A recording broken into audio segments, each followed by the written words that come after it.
I got a text last night. Do we want to talk about that amendment 24 on the 110 real quick? You know, we can, or we can do it at the end, however you want to. Either way. I mean, I talked to AOC yesterday about it, and they said just give them us approving it or not. And that's what we're talking about right now, getting everybody on board with public meeting. Right, yeah, I stopped by and talked with you, got you this week. He apparently signed a letter, Kelly signed a letter in support, they submitted that yesterday, you got a copy of that. And, yeah, I mean, the feedback we heard on the call last night, you see a lukewarm support side of things, with a few that were enemies to refer, but in my conversation with John this morning, he's indicating that what can move forward is very much along the lines of what the sheriffs and the DAs have been advocating for. And I can explain that a little bit if you want. Sure. It went from C currently, the law enforcement originally wanted an A misdemeanor, but they came up with a U, which is a new level of misdemeanor, and what it is it gives local control. You can either every time put them in jail, and hold them accountable, or you can't, or you cannot, whatever, we don't learn the word. You can decide if you want to put them in jail or not. And so that's all the DAs and law enforcement care about is that the local people have control. So in Portland, they want to just let everybody off that's doing drugs, they can. Why is it called? But why you just called the government phone? I think they want me for about vacation. I believe. They do it. So I think that's the gist of it, is that they really like it because they really don't care what happens to other counties as long as they have control over it. And that's my And understanding. then, you know, control, I think, was at the judge level, was that understanding that the judge. I think it's on the DA, the charging level. So it'll give the DA the opportunity to charge a strong crime versus not the prosecution side. Yeah, it's sorry, but it wouldn't be the judicial. Yeah, the understanding I'm having with it is it's a U, I think it's referred to as unidentified misdemeanor. And then that ultimately will require them to either go into treatment, deflection, or go to jail for 180 days. Yeah. And I think the local decision making is, as I understood talking to John, once the judge has the ability to go ahead and release them, put them right into the, make it a treatment program, or go ahead and put them right into the jail situation. But the question, I think, you know, as we left the call last night with Finley, you guys talking, did you want to take an official action to go ahead and, you know, submit a letter of support, you know, to the Finley and your representatives, or, you know, similar to the communication that John and Kerry have already signed, or to do something different than that? I would work back up our law enforcement.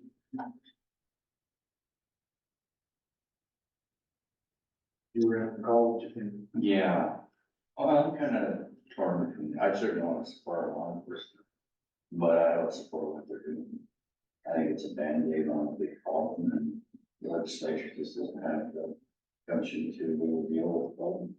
And they just keep tax stacking on other hoops that you don't jump through, and it's really not gonna end you. I'm gonna support law enforcement, and at least if you get them in for 180 days, it won't dry out. It's kind of like, but I agree with what Brian is saying. I think they should just get rid of the whole dang thing, but that's not gonna happen once you listen to that meeting. With the AOC, 4 hour. got too many rebels, yeah. Yeah, I think I took a nap in between, but I'm not sure. And that's, I think, what you three just communicated was the general theme of last night's feedback. Had about 20 different elected officials from Hardy and Deschutes, Jefferson, was Mount Her, Baker County. And Marine counties. See, that's the one of the big reasons the sheriff wanted it, because Marine County's been working with this type of an approach. It is expensive, we'll have to do it, but, you know, you need it.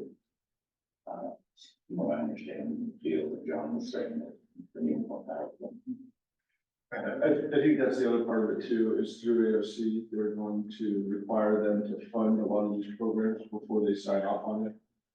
And so they're not willing to endorse the plan until they get the budget passed. So it's not like, oh, okay, we're gonna do this and we set up all those funds. Yeah, I mean, that's, I think part of the other problem that I'm hearing, what John mentioned, and I think it's Multnomah County is referring to, they have 160 vacant positions in the mental health area. So, yeah, they want them to go to treatment, but then they put them there and there's nobody there to deal with them. He also talked a little bit about the organization that, belongs in mental health. So under our Health and Human Services of the Katie's, operation. But then I think it's in Marion County that he referred to that wasn't happening there. So they ran it over into the sheriff's office and ran the program there. So that's one of the issues, we'll need to bat around and figure out how to make sure that there's something in place to deal with that, right? Okay. So if you want to take some sort of official action, go ahead and make that motion in a second, whatever, we can do that, or we can, I think, what Finley and Owens, those are the two folks over, Senator Finley and Representative Owens, on the call. Their feedback, as I took it, was that they'd be receptive to receiving whatever action you guys, cases gave. And my understanding was they were going to be voting on Thursday. And we don't have to do an action, now, later, into it next week, however you guys want to do that. I mean, I would make a motion to support law enforcement, let them put together. I'll second. Goes against my will, I'll second.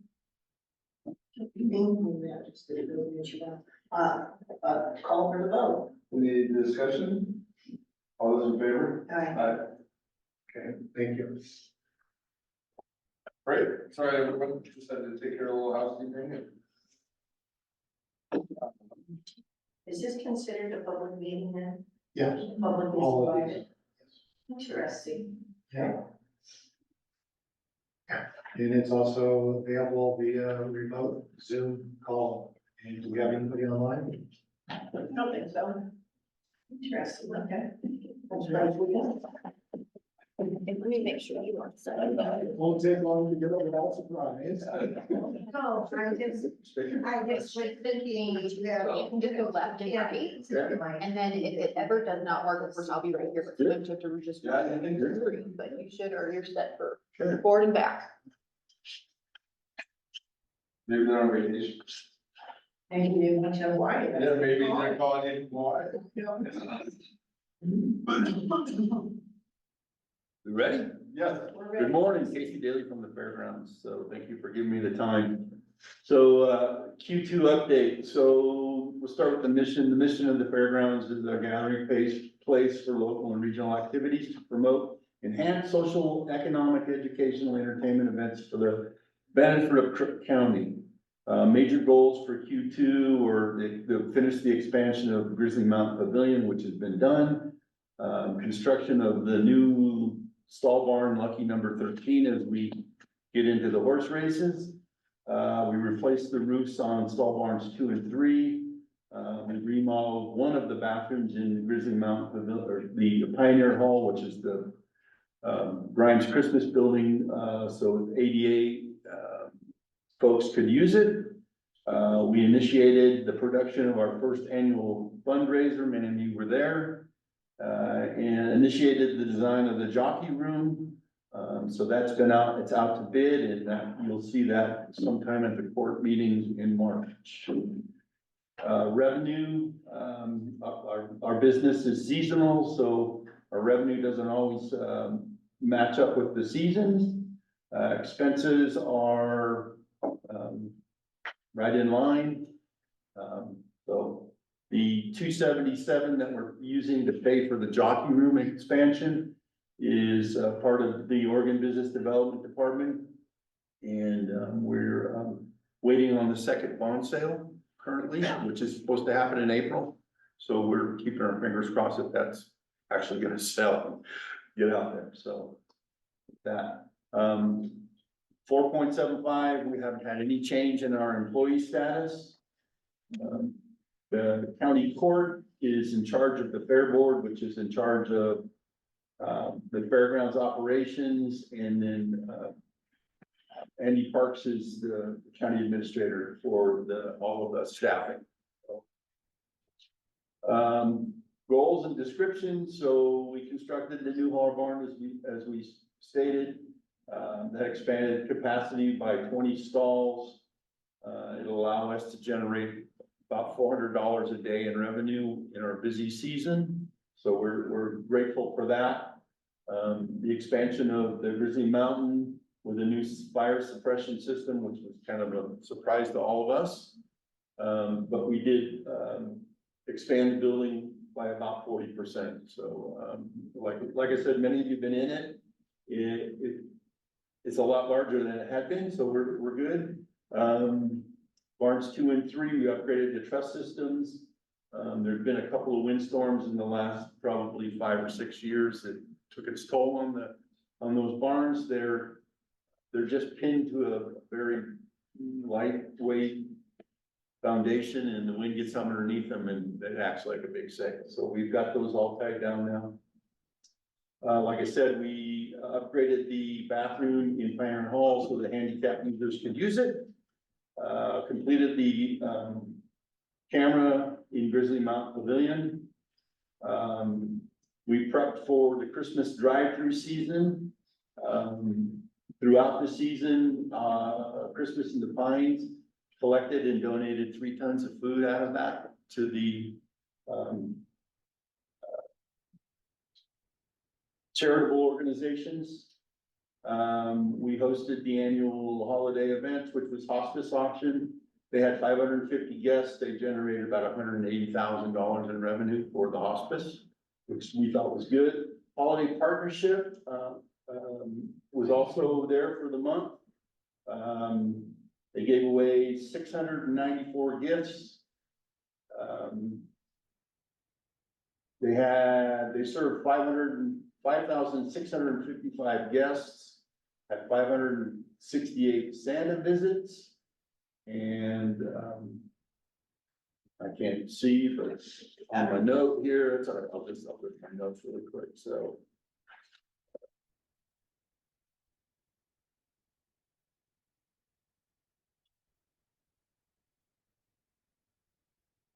And they served 2,027 county residents for food distribution. So that was out of holiday partnership. So there was a big touch with that. Grimes Christmas scenes, they had 5,655 guests. Like I said, they donated over $1,000 to the Humane Society. So total for the quarter, we had 51 events. We had 16,115 visitors. We had a beef show, holiday partnership. We had a bull ride, pee-wee banquet, hospice auction, dog clinics, Cobra. We had a couple of weddings and other events. We estimate we had $821,000 economic impact on the community.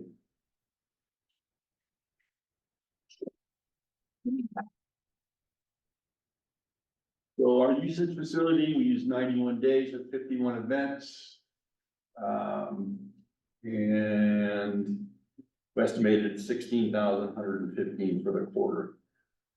Completion of the capital projects, we got the Grizzly Mountain Pavilion done and the Pioneer Hall bathrooms and the horse stalls. If there's any questions, I would be welcome to answer them. I want to just thank you for your dedication and hard work. No, thank you guys for, I thank you guys for the support.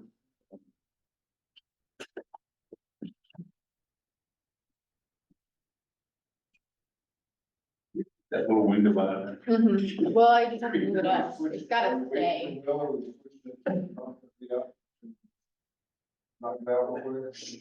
Yeah, we can go ahead and airport here. Kelly, go. Get you out of here. Okay. You want us to stay or? Oh, you're welcome to stay, yeah. Totally welcome to stay, but don't feel like you have to. Amongst friends.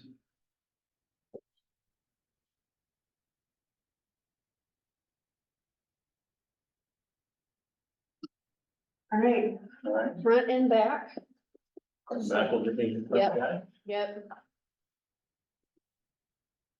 All right, good morning, Kelly Caulfield, Airport Manager. So the airport's mission to empower rural life in Crook County by providing safe, efficient, quality facilities to serve aviation-related needs and to ensure maximum opportunity for growth and economic energy. The major goals have been to complete the business plan, implement the business plan by approve and implement new rules and regulations and minimum standards, which is complete. Capture additional ground rent from existing tenants, it's in process. County billing and collection of all leases. We did that for the first time this year, second one got done. Transfer all airport related accounts from city to county, that's in process. Update IGA with city of Prineville, in process.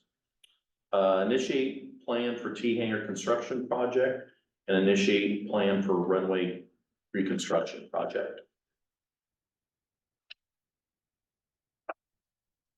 Now, the budget summary here, it's tracking, but I guess what I like to add is we still have lots of transfers to take care of from the city, from the county to, or from the city to the county. And then we have some capital items to capture. So this next year, I think we'll be able to, I guess, put together a clean budget for the airport finally, since we've been spread out over the past number of years.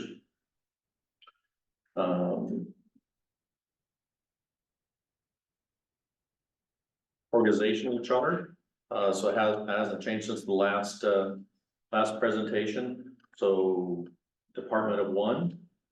So as of now, I'm staying the airport manager, city employee, according to the county administrator and to the county court.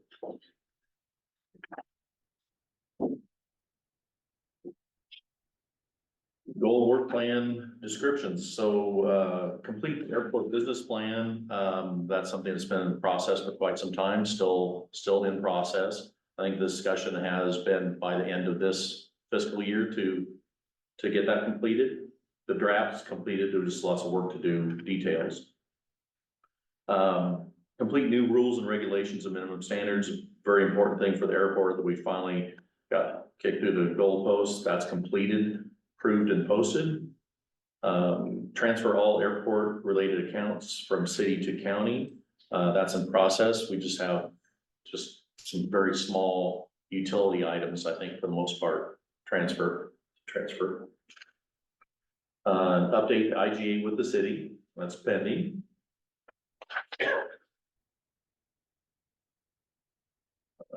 Construct the T-hangars, which is the aircraft storage building, and that's pending. We're evaluating options.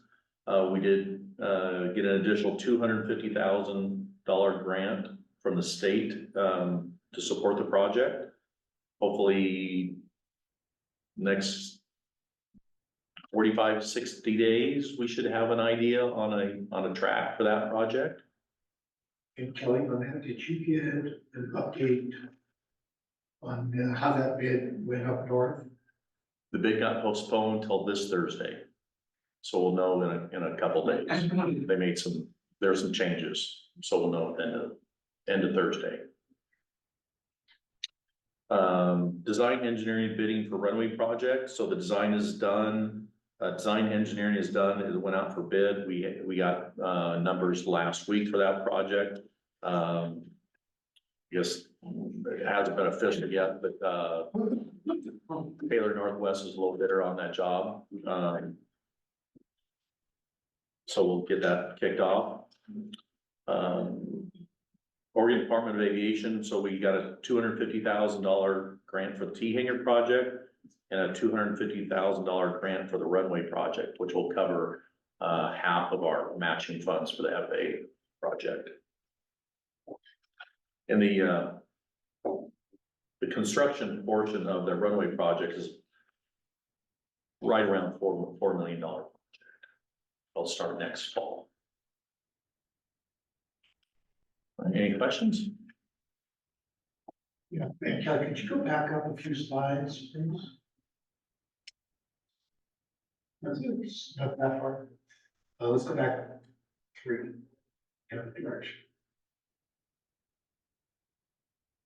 Yeah, right, yeah, let's go back up that one. Yeah, airport business plan and draft's completed. We're kind of tying that with the IGA, bring that to both the governing boards here shortly.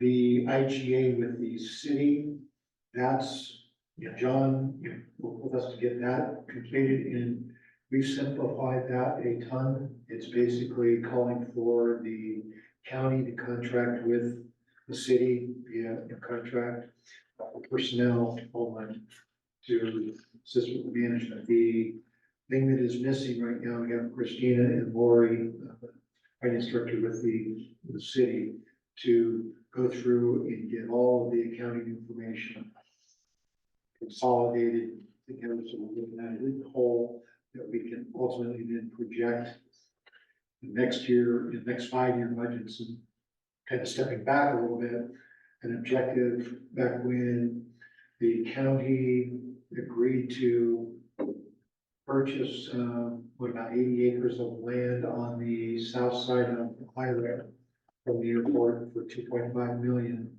was that the intent was to get the airport to ultimately be cash flow positive within 5 years. So we're on track with that. Some things I think major that have happened this fiscal year is the FBO contract getting done, which takes that whole operation, fueling and all of that stuff off of the city's plate, puts it into private sector hands, reducing us down to just the one city employee whose focus is to, on the airport, get new tenants and so forth, implement these various capital projects. And on the lease income, we've already had several folks that have ultimately signed new leases, extensions in on new leases with the updated rates, which in the updated leasing program, which increases the lease revenue off ground by around 250%, somewhere in that order of magnitude. Big difference. So what we were doing before, Susie, was just leasing, this was your hangar sitting on this piece of land. We were leasing this only. But it impacted all of this. We changed the lease program to where we're not leasing all of this within that. So that's ultimately going to improve the cash flow. This hangar project, we rejected the bids, recall on that the first time. They were considerably higher than what we had anticipated. Brian and I, met with Kelly and the engineer consultant. Was that last week or was it 2 weeks ago? Last week, yeah. Last week, and went through the details on that. It looks like a project that makes financial sense, certainly with the 250 additional thousand, and it looks like we think it can be more competitive, also with the market, change dynamic compared to last year. But end of the day, that particular project has, what I said the other day, about an 8-year payback if we came in at that good cost. And ultimately, it spent off about 50K a year in revenue. So that will help significantly in terms of getting us, into that near positive cash flow. So big things have happened in this year. A lot of activity and Multitude of revenue generating items. Now, it's hard to predict the lease increase. So right now we've had, these leases need to transfer to the new program. That's only done by a sale or if the lease ends or something like that. So we've already captured like 5 or 6 of them, which has made a huge difference. I'm guessing it's gonna take us 10 years to get them all transferred over, but it will end up happening.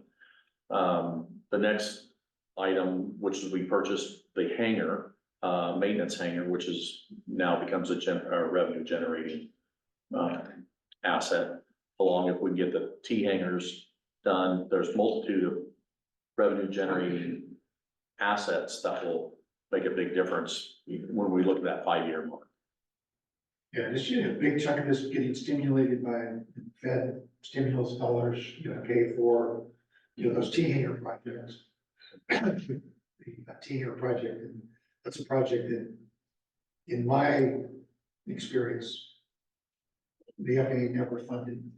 So, and then you get, Kelly, tailing right in there, getting that 250 was a nice pickup too. So, again, those dollars would never be allowed to be used for a revenue generating project. So, some good work by Kelly to, be able to track those dollars down. And if we just now get somebody to build them for at least a reasonable cost, instead of looking at it and saying, okay, well, that's, county would have paid this, and we'll go ahead and get the federal and state dollars on top. Timing wise, I think Christina and Lori are shooting for really next week, middle of next week, to have an idea and review that. Hopefully by the end of the month, we'll have the numbers figured out, talk to you in work session, and then get this figured out. So here's the amount we need to pay the city for this year to settle everything up. And then going forward, here's what the contractual obligation would be. It's just, I'm trying to put it in just as a dollar, not get into all the formulas and the overhead. This, it was fairly complex, and just everything, arguing over whether it should be 8% overhead or 10% overhead. It just, here's what we know his costs are, this is how much we're generating, here's a declining amount each year. Well, and doesn't it, with the amount of dollars that Kelly's brought in, doesn't it, obviously you want to be as efficient as you can with building, but in the end, it's the bottom line of what the product that the county gets versus the cost, the full output expenses. Yeah, it's both. From a county perspective, the city doesn't want to sit there as a partner and just keep beating it. And have, No, I meant on the specific project, not on the entire. yeah, it all flows through, right, in terms of the 90% capital contribution. I think, I'm looking at the operating costs. That makes sense in terms of what's it take to operate that, here's the revenue and expenses, and then taken into that capital component, that'll be more investment sort of thing, but just operating expenses, revenue we're generating, here's the expenses. Carry on, including, what we would ultimately have available to pay Kelly for the city. And the city, I know, is in, Steve's objective is to become, that wean them off of contributing back to the county, particularly in the way the IGA is set up, is it's the county's baby. That's, was this joint thing, that dual decision making, involved with it, a lot of folks engaged with it, and this was to somewhat transfer that control back over to the county to run the airport, and have Kelly as that contracted manager. And then a declining payment from the county to the city, which reduces their subsidy. Excuse me, I got that backwards, right, Christina? It's an increase. Increasing, Did the same thing the last time we talked. yeah, it's increasing from whatever we did, let's start at 20,000. Yeah. 40,000. The idea would be ultimately, the city will have no cost, it's 100% paid for the cost of the county. I got that backwards, sorry about that. But through revenue from there. Yeah, everything out of the airport. From an operational standpoint.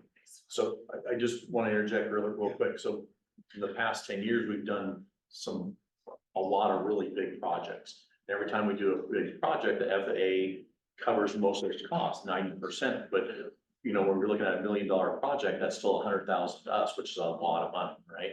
So we've gone through, just clicked off all these projects. We are at the biggest project right now. It's just going to happen in the next year and a half. Once we're done with that, then we actually, for the first time since I've been here, we're actually taking a year off. We're not creating another big project. We have some kind of more of a maintenance or maintaining a runway project going on beyond that.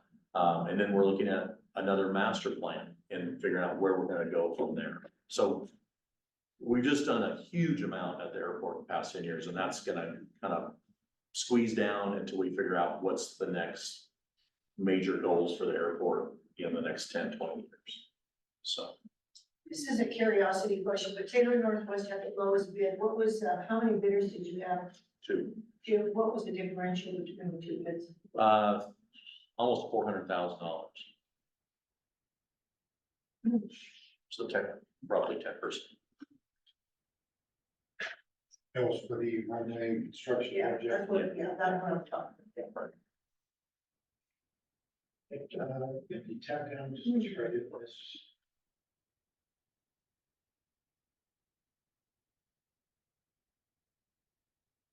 Let's go back up, to, in one of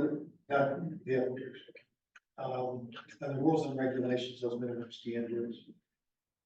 Just give you a practical application of that, this deal that we're working on, in terms of airport hangar acquisition. That's forcing us to work creatively to do things within that policy.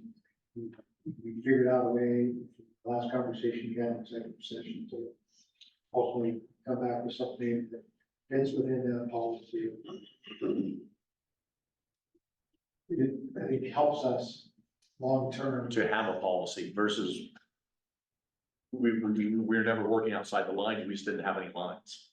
So now at least we have something to work with. So it makes it a lot easier. framework, and once those types of deals start to happen and get done in a consistent fashion, then the other airport tenants understand, folks that are coming in to be partners with you or out there, understand it's not a free for all. It's always leveraging everything, because it's a small community, right? They all talk to each other.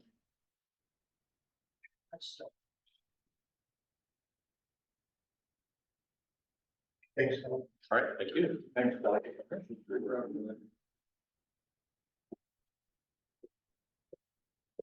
Well.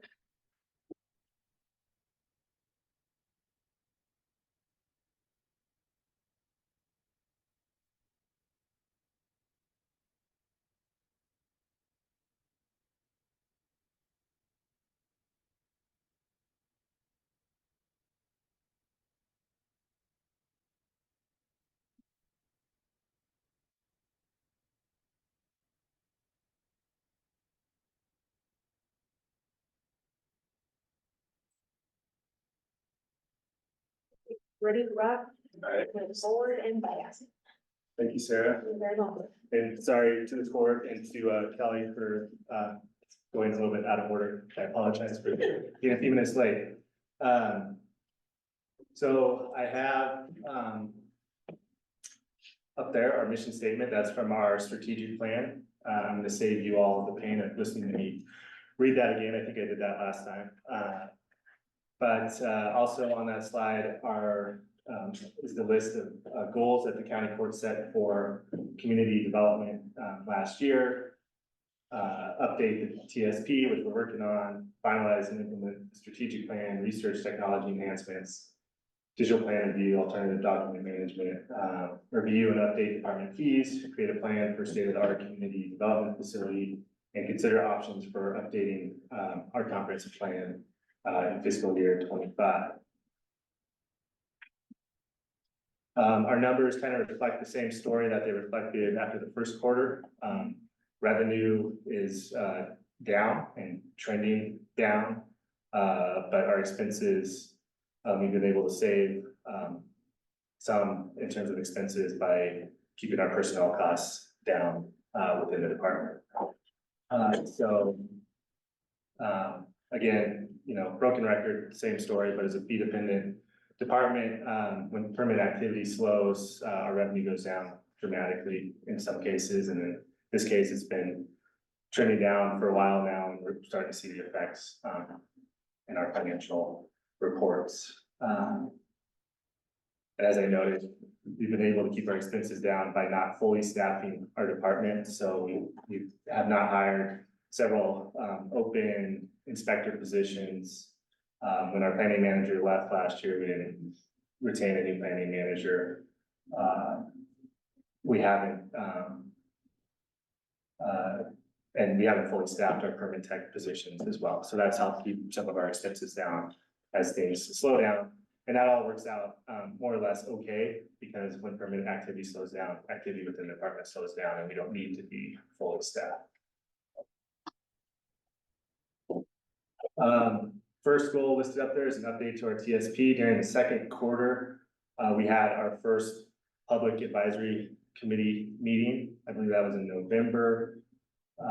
We've had several during the second quarter, we also had several project management team meetings, so meetings between planning staff and the consultant. So this project is moving forward. As you're aware, we also just at the beginning of this quarter had some open houses, so this project is ongoing and we're making progress on it, hoping to wrap that up first half of fiscal year 25. Finalized strategic plan. We were successful in completing that in December of last year, so that in quarter two, we got the strategic plan finalized and brought that in front of the court on December 20th. And we are now at a spot with that where we need to start implementing some of our goals and objectives from that. And we need to start tracking some of the key performance indicators that we called out in the strategic plan. So we're moving forward with implementation at this point in the strategic plan. Technology enhancements, I wrote none on here. That's not entirely true.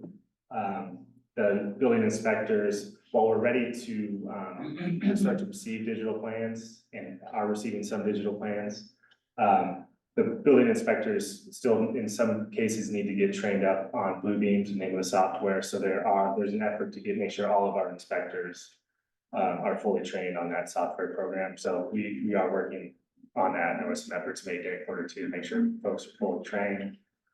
The big changes though, will likely happen at the time that our department relocates outside of the courthouse and we make some hardware acquisitions to assist with the digital plan review.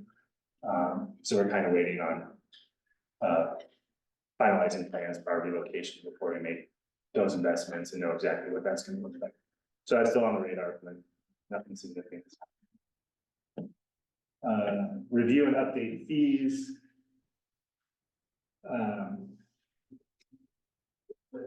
We every year we look at our fees and update our fees. We typically, at least over the last 4 or 5 years, since at least a few years, I think before I arrived here at the county, the department has typically looked at doing a 5% increase on its fees. A year or two ago, the planning department took a little bit more of a deep dive into its fees to see whether or not we're actually recovering our actual costs.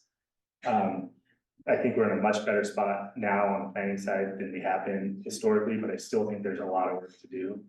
And I'd really like to continue to have this be a goal. I'd like to find money to take a deep dive into the department's fees all across the board, not just the planning department, but the building department on site. I think there's room for improvement to make sure we're covering our actual costs. And if the county's goal is to keep CDD a fee-dependent department, then we've got to make sure we're actually covering, receiving and fee revenue are enough to cover our costs. So I think there's still plenty of room to improve in that regard, especially as we see permit activity slow down. The importance of actually having fees that reflect our actual costs is just that much more important. So room to improve there, and a goal I think we need to keep on CDD's radar. Plan for new CDD facility. I attended some meetings with Andy and Christina and Nick before he left regarding strategizing how we're going to accomplish the goal of a new facility for CDD and some other departments. I think Andy can probably speak a little more in depth as to where we stand with that project right now, and he's updated you recently on where we are with that. So this is another goal that has some work left to do since we don't know where we're going just yet. Consider options for comprehensive plan updates. I note here that this is kind of funding dependent. I do have some money set aside in this fiscal year's budget to take kind of a deep dive into our existing comprehensive plan and do a little bit of an audit, see kind of where our weak spots are, where we might have, what our options are for updating the comprehensive plan. You know, is it appropriate to do a full comprehensive plan update? Do we just want to do a couple chapters? Because revenue is down this year on the planning side, and we're pretty busy with the TSP, spending some of our kind of advanced planning fees on the TSP project. I don't see us doing that this fiscal year. I have identified a couple of resources that kind of spell out the options for counties when they're looking at doing a comprehensive plan update. Wasco County recently went through a big, they redid their comprehensive plan, they redid their zoning ordinance. And with some assistance from DLCD, they put together a handbook kind of that spells out, describes, I think, their experience, but what the options are for counties, because the option they selected isn't the only option that's available for counties looking to update their comprehensive plan. So what I'd like to do as far as this goal goes, is I would like to, before the end of this fiscal year, review what Wasco County prepared, take a look at what the rules and requirements are for comprehensive plan, and present to the planning commission and the county court kind of what those options are. And then see where we are funding wise, and whether or not it makes sense next year to do that audit that I've discussed in the past. So that's where we stand with that goal. We haven't made the progress that I would have liked, but we just don't have the revenue to support that project at this time in light of some of our other ongoing projects. Here's our organization chart. We did have, looks like there's a typo there. One of our building inspectors relocated out of state to be closer to family. So there was a little bit of a change from first quarter. But again, we were moving slow to refill certain positions. I do think Randy is going to be looking to fill more senior level building inspector position later in this fiscal year, probably before the start of the next fiscal year, in anticipation of some retirements. But other than that, we're not eager to go fill open positions at this time. How's that going? Are the permit? I mean, when we talked last time, you said they were kind of slowing down the normal rate before everything went crazy. Is it dropping below that rate? Or is it kind of holding at that kind of historic rate? We're still pulling numbers to try and go back a little bit further than 5 years. Right now, we're below where we were in 2019 in terms of permit activity. But I think if you went back further than that, you're probably at or above like that kind of historic norm. 2021 and 2022 were just crazy, right? And that's when I stepped into this position, and for me, that was kind of the normal. So it's kind of a little bit of a scary moment to see how slow things have been over the last 12 months. But the reality is, while things are slow and our revenue is down, it's not completely dried up. And we still get the sense, at least in the planning department, that there's pent up demand. So I think, I'm optimistic that once some of the bigger economic factors get sorted out, like interest rates, that we'll start to see some uptick in activity. We still get a lot of calls, a lot of inquiries, just people aren't pulling the trigger right now. Yeah. So I don't have a lot to present here on performance measures. These are a couple of key performance indicators that I pulled out of the strategic plan. And I've talked to my management team, and we're going to start trying to pull the data so that we can present these to you in the monthly kind of CDD update that we provide to the county court. So we'll start to provide information regarding these goals and where we're performing in relation to those goals in coming months to the county court when we're doing our update. as well as doing these quarterly presentations. But I don't have the data to support where we are on those goals right now. And we're gonna start looking at Acela and figuring out how we can pull that data and present on it to the county court on a regular basis. Any questions?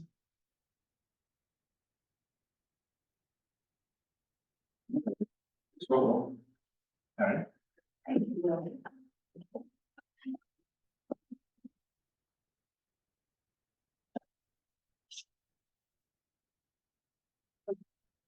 Everybody hear me okay? I brought Aaron these in case I was available.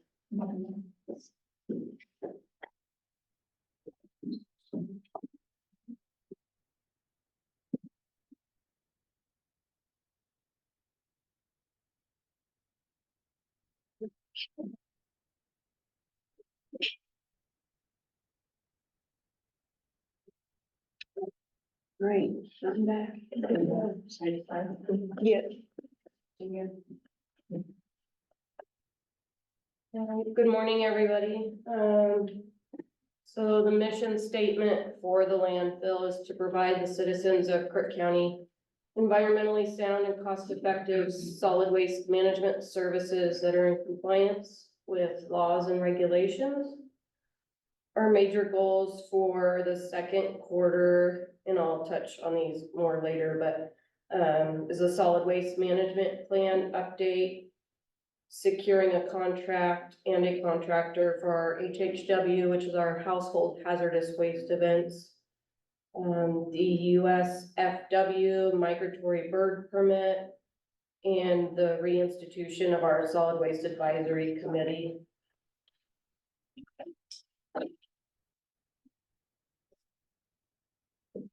So as you can see, our beginning balance, we were well off on that. Revenue through quarter two is down. Some reasons for that is we are slow in business. With building being down, you'll see less of construction coming into the landfill. We also have not seen a lot of our recycling revenue come in yet. That'll happen when we bale our metal. That's our largest revenue generator there. And we also lost a really large job to Deschutes County that we were counting on.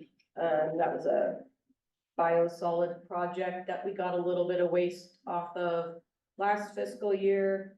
And unfortunately, we lost that to Deschutes County.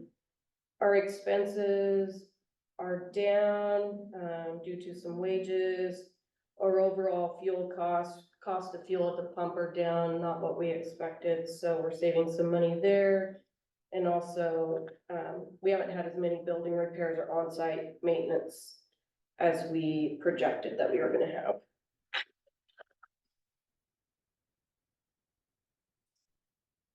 Staffing changes during quarter two. The public works director resigned. Otherwise, we are fully staffed. I don't know if county's anticipating refilling that position or not. But during quarter two, everything else remained the same. Right now you have what, the 2 vacancies? Yeah, so right now we have 2 operator vacancies, which we are only filling one of those positions. At the landfill, we're either too staffed or not staffed enough. It's just a half position. Either you have people looking for stuff to do, or we have too many people on vacation and you're scrambling. So we're choosing to go on the other extreme and be less staffed. And then we also did not fill the office position when I left, so I've been doing both of those. We are gonna go ahead and fill that position. We're promoting Allison from the Scale House, who's been with us for about 13 years or so. So she'll be moving into the office. We're filling our scale attendant position for that, so that'll help on the staffing side also.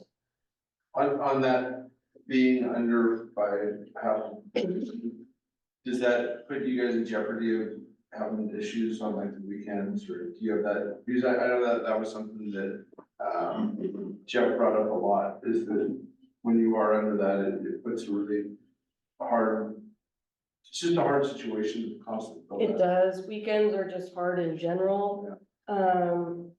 Right now, we can swing to operators on the weekend.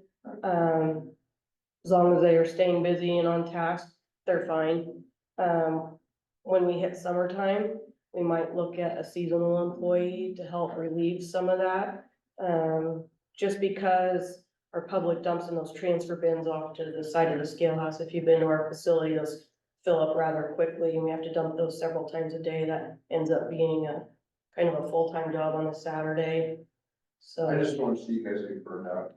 Yeah, right now though, when we had the two, we had an operator kind of searching for things to do, especially right now because we're slow, so. We'll probably look at a seasonal position for that. Some of the goals for Q2, again, was the solid waste management plan. We did award that contract during Q2 to JRMA and Associates. So we began working with them. We had our kickoff meeting recently, and now we're in the data research part of that process where I'm pulling information and numbers and getting that to them so they can start. The USFW migratory bird permit was completed. We were awarded a permit. In the state of Oregon, you have to have a permit to kill ravens. We were awarded a permit for 50 kills through the end of December. We work with USDA on a yearly basis to control our bird population. This is part of our permit requirement. And also with the airport being in such close vicinity, we don't want any bird strikes or anything. The USDA first works on hazing all of our bird problems. So we have 2 bird cannons that run. We do some shooting in the general area of the birds, but we try our best not to actually kill birds. So we only had 3 kills. The USDA representative that comes out and works with us does a really good job. He's on site quite a bit. We really enjoy working with him. He's doing a great job for us. Another goal is to secure an HHW contract. Our contract ended with Clean Earth at the end of December. Jeff Merwin, our prior manager, his plan was to go on the state contract for 2024. However, the state contract didn't have a contractor on board when our contract ended. I started working with Eric in legal, and the fastest route of action was just to do a contract extension for 1 year with Clean Earth. Right now, conversations just happening between our legal department and their legal department. Hopefully we can get that taken care of here soon so we can have some events for the public. Reinstitution of our solid waste advisory committee. Hopefully that's moving forward. I attended a solid waste meeting at the city of Prineville for their SWAT committee. They were very interested in a joint effort, which is what we were looking for. Our hope is to get that completed. We need that in place for our solid waste management plan so the committee can provide feedback and keep them on task. Right now, we are seeking an intergovernmental agreement with the city of Prineville.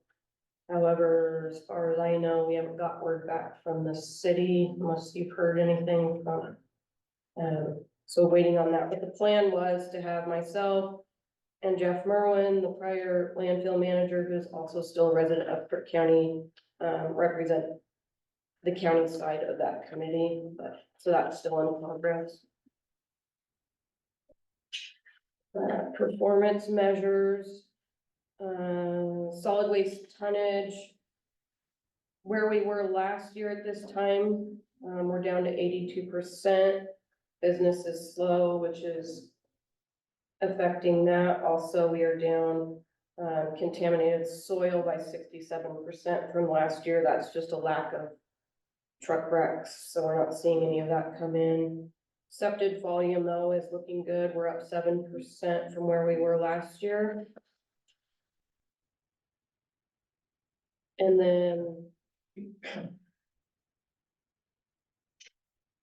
Mattress,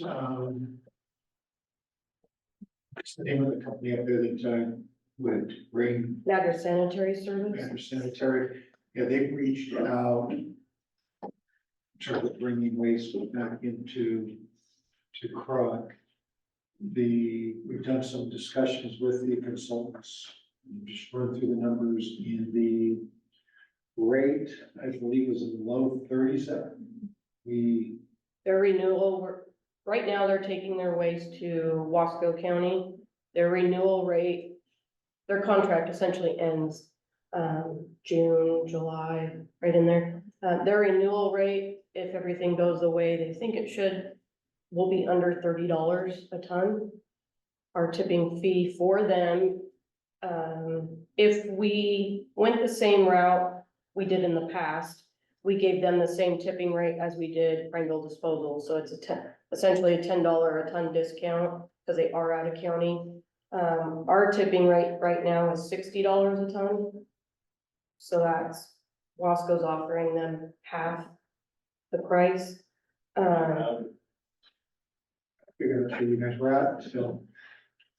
We don't need their trash. Yes. Revenue so far this year is down, business is down. Like I said, we lost that one large project. However, even though we are down in our projected revenue, we are up from last year's revenue at this time. What did we lose in Chutes County? So it was a biosolid project, the McDonald's out Milliken Road. Unfortunately, it doesn't help when the prior manager knew projects we had on hand and makes some phone calls and cut some deals when he knows what we were offering. And I found out about it after the fact, so. But he let me know that they got that, so. Do you want me, you had mentioned in your email about items for our 2025 budget. I put a slide in. Do you want me to go? Sure. So for our budget for next year, I just put the top dollar items. We had in our budget to purchase a water truck for $270,000. We should come in slightly under budget on that.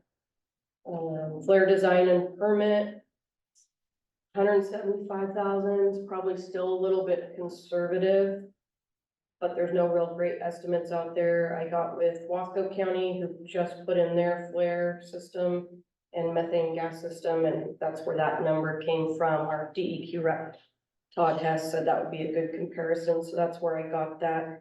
That is contingent on not meeting our current methane monitoring limits. We have a quarterly monitoring of that, so should we not pass initially and not pass our remediation 30 days later, we will have to begin the process for designing and implementing that flare system. So should that not come into play, we'll just keep rolling that forward as we go. We have a plan, the 966 loader rebuild for $150,000. Right now it's about 10,770 hours. You look at rebuilding those about 10 to 12,000 hours. That includes an engine, transmission, lift and cylinder, some other items on that. Fencing our west perimeter of our property. This is required for our permit to be fully contained. We got some quotes for that, so about 40,000. We had Westwood on our west side of our property. It has some residential construction going on, so in that we found most of our fence along that side has come down. Some of it's old, some of it has been taken down. We've had some people drive in on that side, so we want to get that taken care of. Posi shell cover material, this is what we use in our hydro seeder spray truck. as alternative daily cover for our MSW cell. That's where our household garbage goes. That allows us to not use dirt for cover. It's just a different material. And then outsourcing our wood waste grinding services. Bar 7A has done that in the past and will continue to plan to use them for that. It's required for our recycling credits. We do have a more marked grinder on our facility. Pretty sure that grinder shop no longer feasible, so we're probably gonna look at getting rid of that here this next year, so. Any questions? Thank you. Checking on the solid waste management plan, I think the lead consultant's gonna be here, what, 20th or something like that of March, is that right? But they'll be in the day before the court meeting, so, 19th. yeah. We talked about a work session, maybe it's the 13th. Oh, is it work session? Okay. I know he's coming the day before. I was thinking it was court, but maybe it's. Yeah, so, yeah, in March, I think it's that second work session meeting. That'll be. Making up. The kind of schedule. I'm not sure about that, but that really work session date is the 13th, and the next court date is the 20th. So they'll be in town to present to you guys the plan for that update, where we're headed. He's working on a project in British Shoots as well, as I recollect, so he was, yeah, kind of combining, trying to make it possible. Instead of doing it, Yeah. on the side. Thanks, Jeffrey. Safe and open. Hey, Casey, I totally forgot to bring it up during the Thank meeting. you, Aaron. I met a guy, you know, I just figured it looked pretty. Yeah, you're doing a good job. You did looking pretty. That's, she brought the wrong one, but that's all right. My voice pops in, yeah. Sometimes, so you guys do a good job. No, he does like clapping this. Everybody likes to share. One gets something about Carol, just. Yeah. Family, one gets it, the rest get it. Usually family. Yeah. They go back into the house. Yeah, oh, back guys, I gotta get all sick at one time and then you're over it. That's what I told him, I said, like the old days, I didn't know what was next, what do you wanna do? I feel like going to kindergarten, when the kids go back with every disease known to man, like, grow out of it. Stuff that can't get in your ass. He doesn't want. He wants to hold on. But we like to shoot.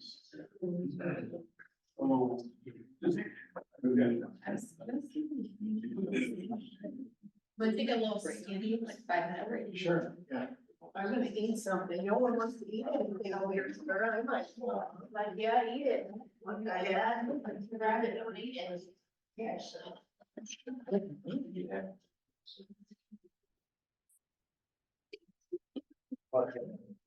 What's the applicant? He had like 42 or something, and then Amy sent me back the list after first round. There was 4 names, and the one she had a gold after, so I asked her, and she said that was the only one that was. Like, she sent me their request. So there is one who has landfill experience, but Amy said he applied for the fire position. They had some issues with backing the deployment, so he's kind of iffy, but it's still last interviewing them. And then the other 2 have minimal.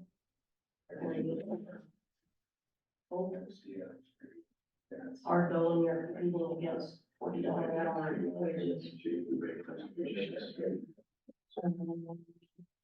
I know Grant told me he was gonna be making $8 more an hour when he left our facility to go to shoot. But I know Taylor next door is offering $40 an hour. Some of the other places. Yeah, and then I'll figure out about you there. So. It's there, so. I'm hoping to get a body though, I'm sure. Somebody can find. Yeah, for one. Yeah. I feel that I was right now, and things that was. Also on there. That Republic email I sent you. You're probably gonna get an email from Courtney. I met with her and one of the managers that came and asked to meet with me. They are looking for, she has some changes. However, their problem is they don't have any, they don't have a good, I mean, they get it with me, a lawyer, but I did you get it? I'm gonna send it to you, and supposedly this is how we are gonna approach you. I think it's great. We'll see, I can't just put it, I just was looking, I didn't win vacation, so. They didn't even leave me a message. I was just.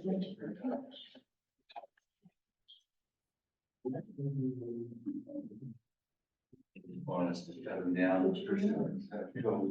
Yeah, like. Who did that? It's, we're gonna forward it to you right now. That's right on the top here.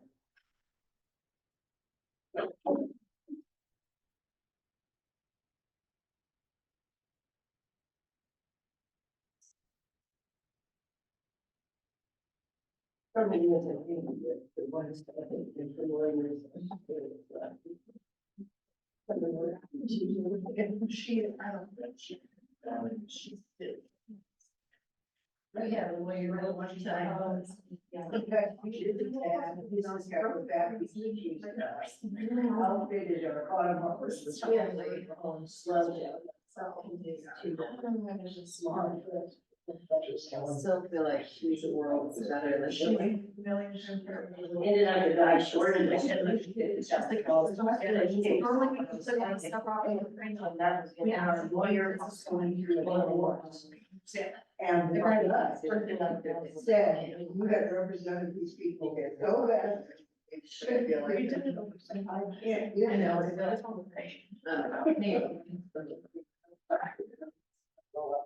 Yeah.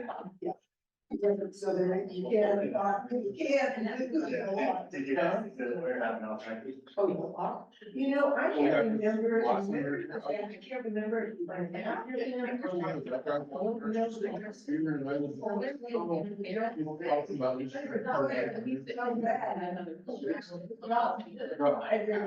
don't remember the rest.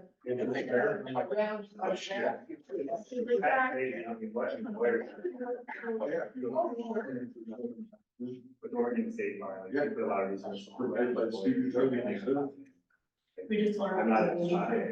You could also. Oh, I got it. Representing clients. Yeah, oh, put them on the file. Oh, I guess I can't read it. Well. When you get a chance to explain. Yeah, I said it to you, so hopefully not to you.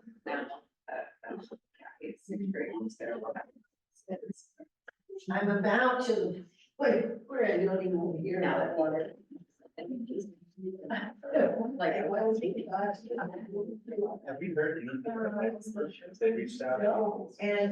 And there's a part of me that kind of almost wants to call and say, hey, you're thinking that you're gonna start on March 31st and all this is going on. I kept it on. I don't know, I just don't understand the whole thing, like. Then you just take the left and right. Saturday. To click to the slides. That guy from Berkeley's and Berkeley, he's thinking. Are you gonna, like, go to the right there?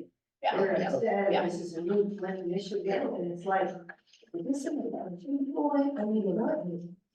Yeah, they said. Yeah, he told me, he was like. Exactly, it's just like, that's why I said it's not, I said, it's something getting elected, it's just like, yeah. I don't know, I mean, there's a problem out there, we need to figure out what the problem is, and that's it, you know, and like. Greg at DEQ said, they don't think it's vanity, they think there's a hidden element in there it hasn't been tested. They think it's related to problems, they don't think it's a health. So, let's just think about that. Finally, they can even career. Give them walk.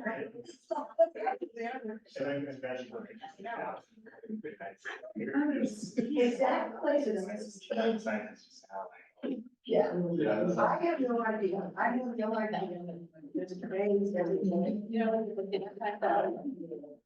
Should we get back to it? who's next? Yeah. Andy's gonna do human resources. Yeah, before we move on to HR, we've got Jackie and Aaron here. Received, Brian forwarded on the communication that Republic had sent the three of you and she had talked with, Courtney had talked with Jackie.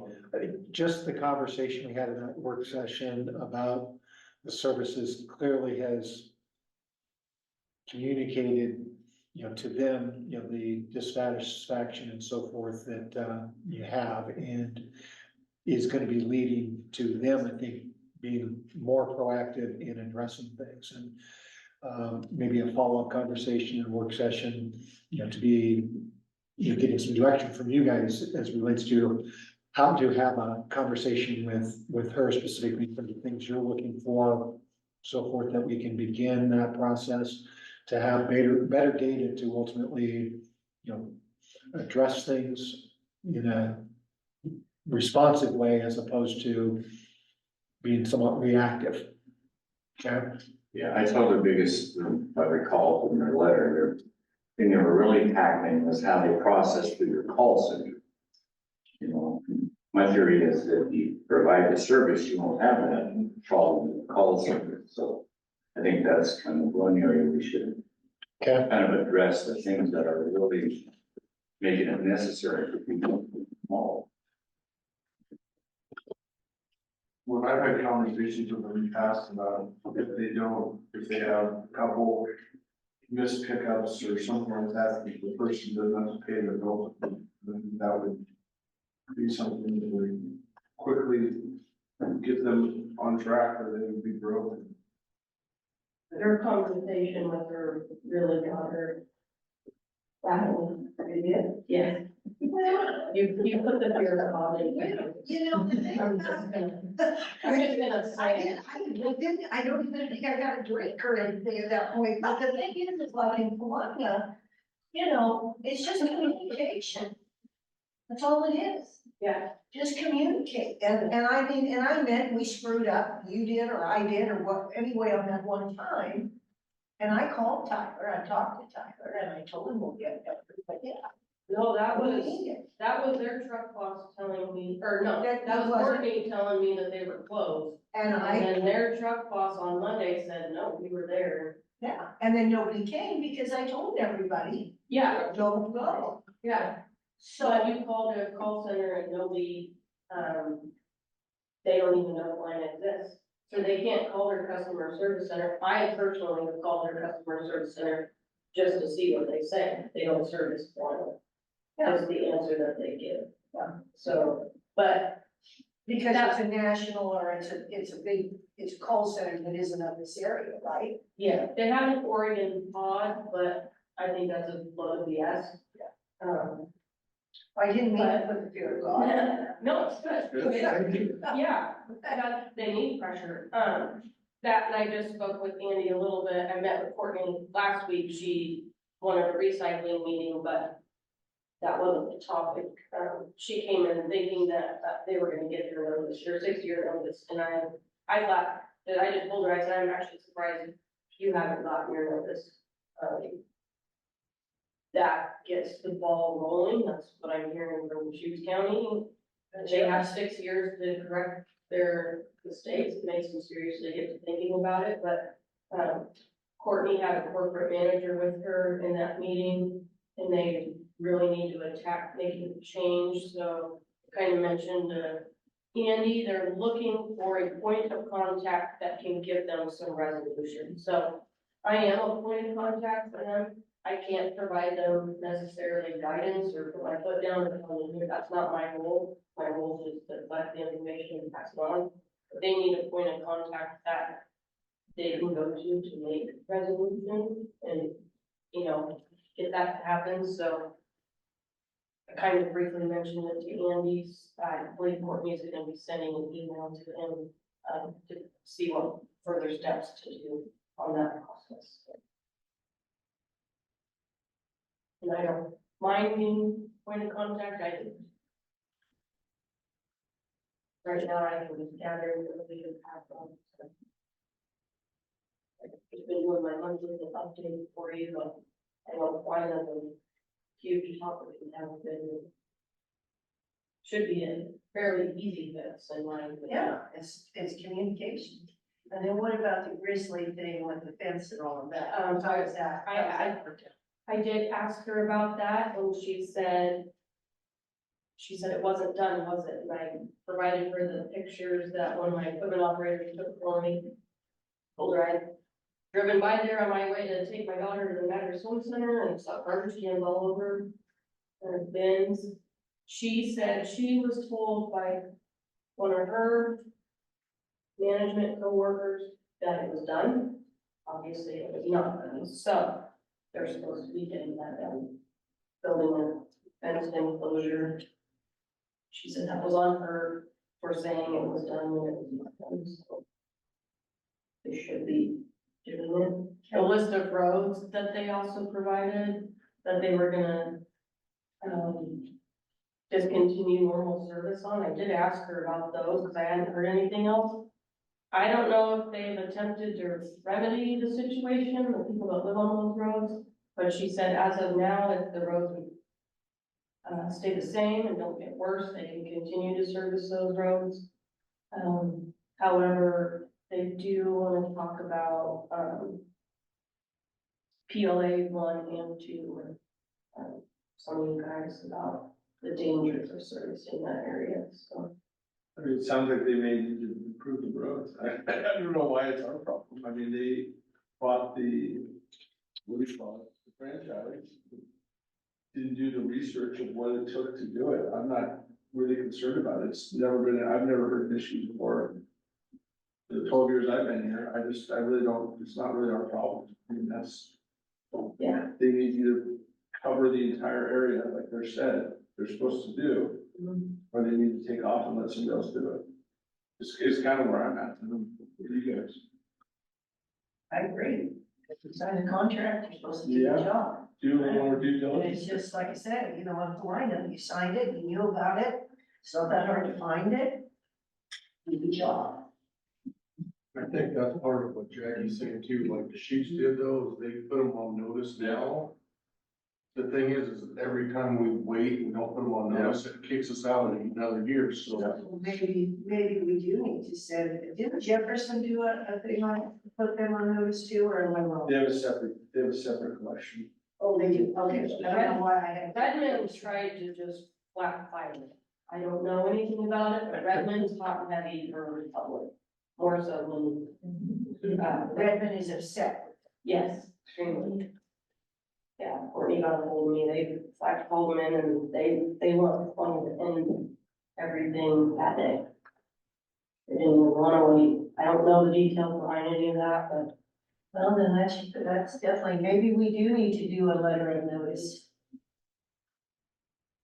Yeah, because I mean, we can always do research through the process, and we've got 6 years. I mean, I think we can put them on notice and say. I mean, just sitting at the chamber thing the other day, the Mays were there because Tommy was the MC and he was telling me that he calls, I don't know how many times a month because they don't come and do his recycling. You know, you're just sitting there at a party and people are telling you this, that's a problem. I don't even know why garbage came up, but. Because they're garbage. Well, I don't, anyway, I'm just saying that it is, so maybe we do need to do a letter. I don't know, I'm just saying, and I didn't really think I was mean to her. I thought I was kind of politically correct. I'm glad, I scared her. Must be my firm look.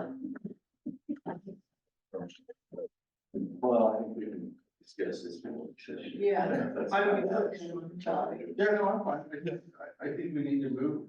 Yeah. The public's getting pissed, I'm getting pissed. Yeah, there's a lot of, I mean, like you say, it's just randomly the people that are coming to you and say, my garbage service is no good. I mean, you're still. Yeah, I think, I can, Jack and I can follow up on, communication, letter to terminate, that type of thing. Bring something back to you. As far as a point person, I really don't. The administrator, I think that's something that we can have Jackie do, but she's gonna need clear direction, which, can ultimately come through you and through the administrator and in terms of the contract requirements and just understanding. And I think that's Sure. through some dialogue with you as to, your understanding of that contract. And I'm like Seth, I mean, it's related to like the roads. Nowhere in the contract that I read that you don't serve people that are on a road that's not in certain level of repair.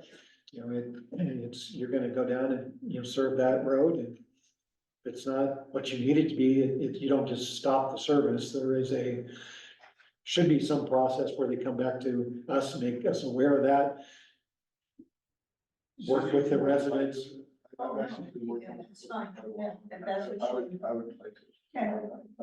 Jackie. Okay, but you need somebody, like I say, Yeah. I didn't really realize that, that means that I'm kind of proud of myself. Yeah, we don't want to scare them completely. That doesn't have to stay. Send in the good cop. I will say, Okay, say the good call, I'll do the bad call. Can I say, if he is too good, call me. Yeah, we'll get Susie in there. I'll just go in there and then I'll scare her. See, she's not scared of you, Seth. No, Okay. And I really do like, and I think Courtney really does try. I think she's just got almost impossible. Well, she's stuck in the corporate. She's stuck. Exactly what she is. She's stuck in this giant company where nobody knows what anybody's doing. Yeah, okay, totally agree. Right, the letter from Deschutes went out approximately, 6 to 8 weeks ago? Yeah. Okay, yeah, just from a big picture strategic viewpoint, to be 3 to 6 months after that, from a Crook County standpoint, seems reasonable in that Deschutes can do all the heavy lifting. Sure. Terminate. They're gonna also, before you terminate anybody, you're gonna have somebody else coming in, which means, I mean, it just Crook by, if in and of itself, trying to do this all at the same time might be a little problematic, but to have a little bit of separation between the two, you can kind of just follow in their wake. Yeah, that makes sense. and I mean, talking with Jeff Merwin through that whole process, and they're more than willing at Deschutes County to give us copies of things that they sent, letters, Okay. their things, And then so. you can get those out of help. That would be really good. Perfect. Okay, Okay. Andy? HR. The major goals here, update recruiting practices, acquire the HRS and update, the wage, schedule. Going to address those in a second. On the expenses, the actual should be significantly improved to that if we were meeting the first goal. But the first goal is one that is problematic. The turnover, the recruiting and so forth, we're still experiencing significant amount of turnover at a significant cost in the recruiting side of things. If you look at our the line items, contracted services, which is out in recruiting, in advertising and so forth, that's really why we're not, despite being down a staff person, for, a full quarter, not in a better financial situation on this particular area. So you've got for an entire quarter, having a vacancy in the generalist position. We, are pending on the HRIS, and then again, this internal service fees are, offsetting all these expenses. But they're not necessarily, I think, getting the services. We'll talk about that here in a minute. The staffing that was budgeted for includes a director, a generalist, what was referred to as untitled position, but for the most part, when it was filled, it was a generalist. As we're filling the position again, it's at a higher level, and I'll talk about that in a second. The Oregon paid leave, that's an ongoing education program, in terms of how it's working and the impacts it's ultimately having. And there are a number of active OPL, situations throughout the county. The compensation study, we've got the data gathering analysis was done in that quarter, second quarter. We're out presenting the results of that right now and having, feedback from the employees. The thing that concerns me, and it's mentioned, when Vance, has presented this to you, presented to the employees, the labor market right now is just extremely dynamic. And, Jackie, mentioned, 2 vacancies out for equipment operators, in the landfill, going to Deschutes, and they're making $8 more an hour. Well, doing the study, that wasn't necessarily, the issue. So they're bringing folks over. I'm not sure if they're doing lateral type movements, that they're able to bump them up even more so than we're paying in terms of our range. If we're gonna have to be more competitive within our range, whatever that may be. But that's gonna involve, on the recruiting side of things, I think our ranges are probably okay. Where it's gonna require management is working with the directors in placing people in a space that is gonna lead to their success and retention in that space. The days of hiring, like right now, hiring somebody in step 1, which was the common practice in the organization, those days are over. And bringing somebody in at step 3 or step 4 or step 5 is not uncommon at all. And, for folks like, the transportation director we brought in, where we're having to bring them all the way in, the near, top step, that's, the appropriate thing. And in the past, that's something we weren't having to do or weren't doing. And we're trying to be more responsive to that. And I think in the areas where we've taken more time to have those conversations, those folks are in place. They continue to be retained. It's where we've not done that, I think, is where we're seeing increased levels of turnover. Okay. But we'll get through, I think we have one more meeting we're trying to get scheduled with the DA's office to get through the comp study and the other things we're doing, the employee only meetings, and then circle back around with Vance. There'll be several department interactions that need to take place. A lot around the titles of positions, just make sure those are all, there's several new titles that are recommended there. Make sure that those are accepted and or go back to the existing title or something else.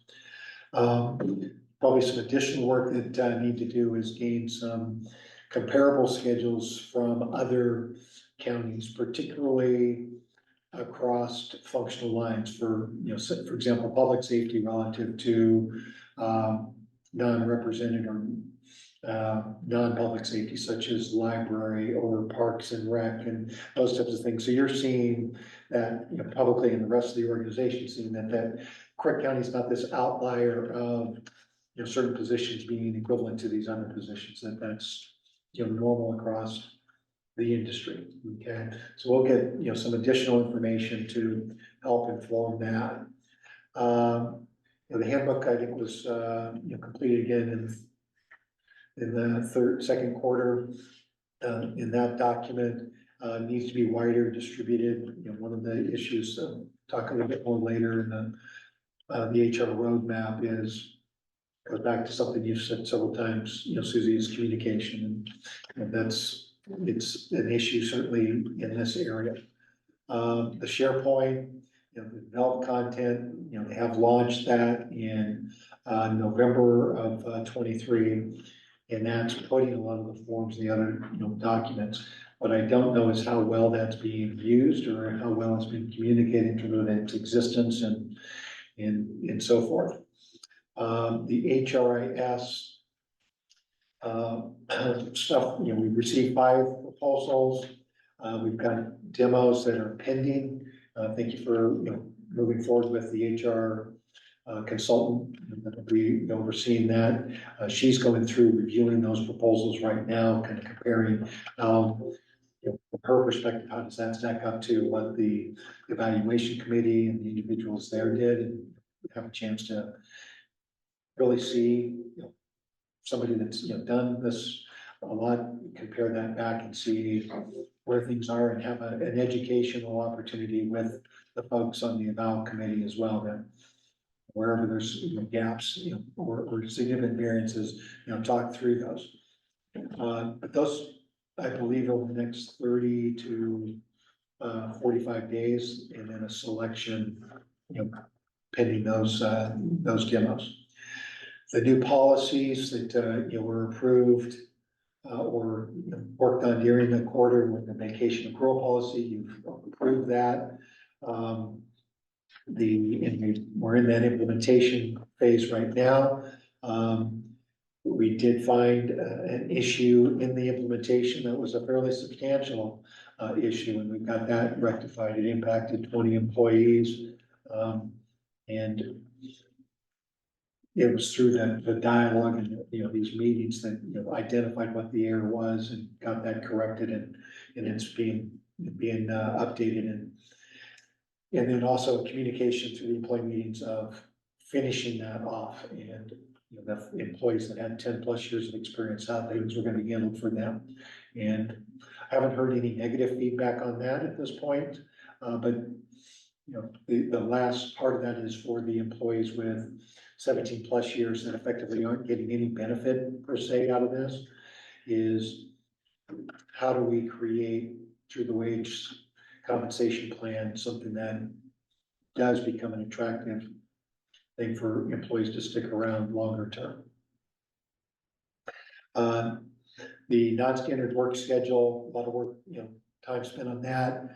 We've rolled that out to the employees, and again, feedback has been, I think, one of appreciation of getting to understand what it is that we're talking about and making that as a possibility throughout the organization. And, we'll bring this back to you, have you approve the policy with suggestions you may have, and ultimately the objective is to empower the department heads with those non-standard work schedule alternatives for their operation, and make it so that it's consistent throughout the organization, rather than we have, say, a few rogue operations right now that are creating whatever negative feedback organizationally. There. Performance measures that, are here, and I didn't go back into this right now. I think there's gonna be some information in the HR roadmap study that'll help lay out more of these benchmarks. But certainly recruitment and retention would be one of those. Setting forward, reasonable type goals on the recruitment front in terms of, days. On the retention side is lowering that percentage by a certain factor with the goal of, getting down into more an industry standard type of thing. One of the things that came up in the compensation work that Vance is doing is the average tenure with the county is like 6.4 years. And the average for counties generally is in the 11+ years. So that speaks to an organization that is seeing a lot of churn, a lot of new employees. Did you look at those comparatively to when they have a county next door that are dramatically larger and can pay much higher wages? No, it's just looking at this. I think that would be an interesting addition to that study. Yeah, my guess is Deschutes is much lower, right? Well, and so is Arnie. Right. So is, not here. Right. And so is Malala, and so is. But I think the feedback to us is we're churning so fast. And this goes back to something that we talked about a couple of years ago with the department heads, which was, would you rather have employees that are here and trained and able to do the work and pay them more, or have more FTEs? And the answer was having staff that was trained and capable and, you know, having more to do and paid well than to keep churning. And so I think we have to lower that. And, you know, and at the end of the day, if we're having to raise our compensation up and figure that out, I think the trade-off is likely, you know, fewer employees and or fewer services, right? And because, I mean, if we keep raising the compensation and that isn't changing things, then what else can we do? And we're, you know, culturally, we're trying to address some of this, I mean, you know, additional holiday, the accrued vacation thing, work-life balance. You're gonna see, you know, certainly with the Justice Center, a far improved work environment. You know, so that, you know, should, you know, be of help. At some point here, we get the courthouse renovated and another building built. Those certainly, you know, improve working conditions.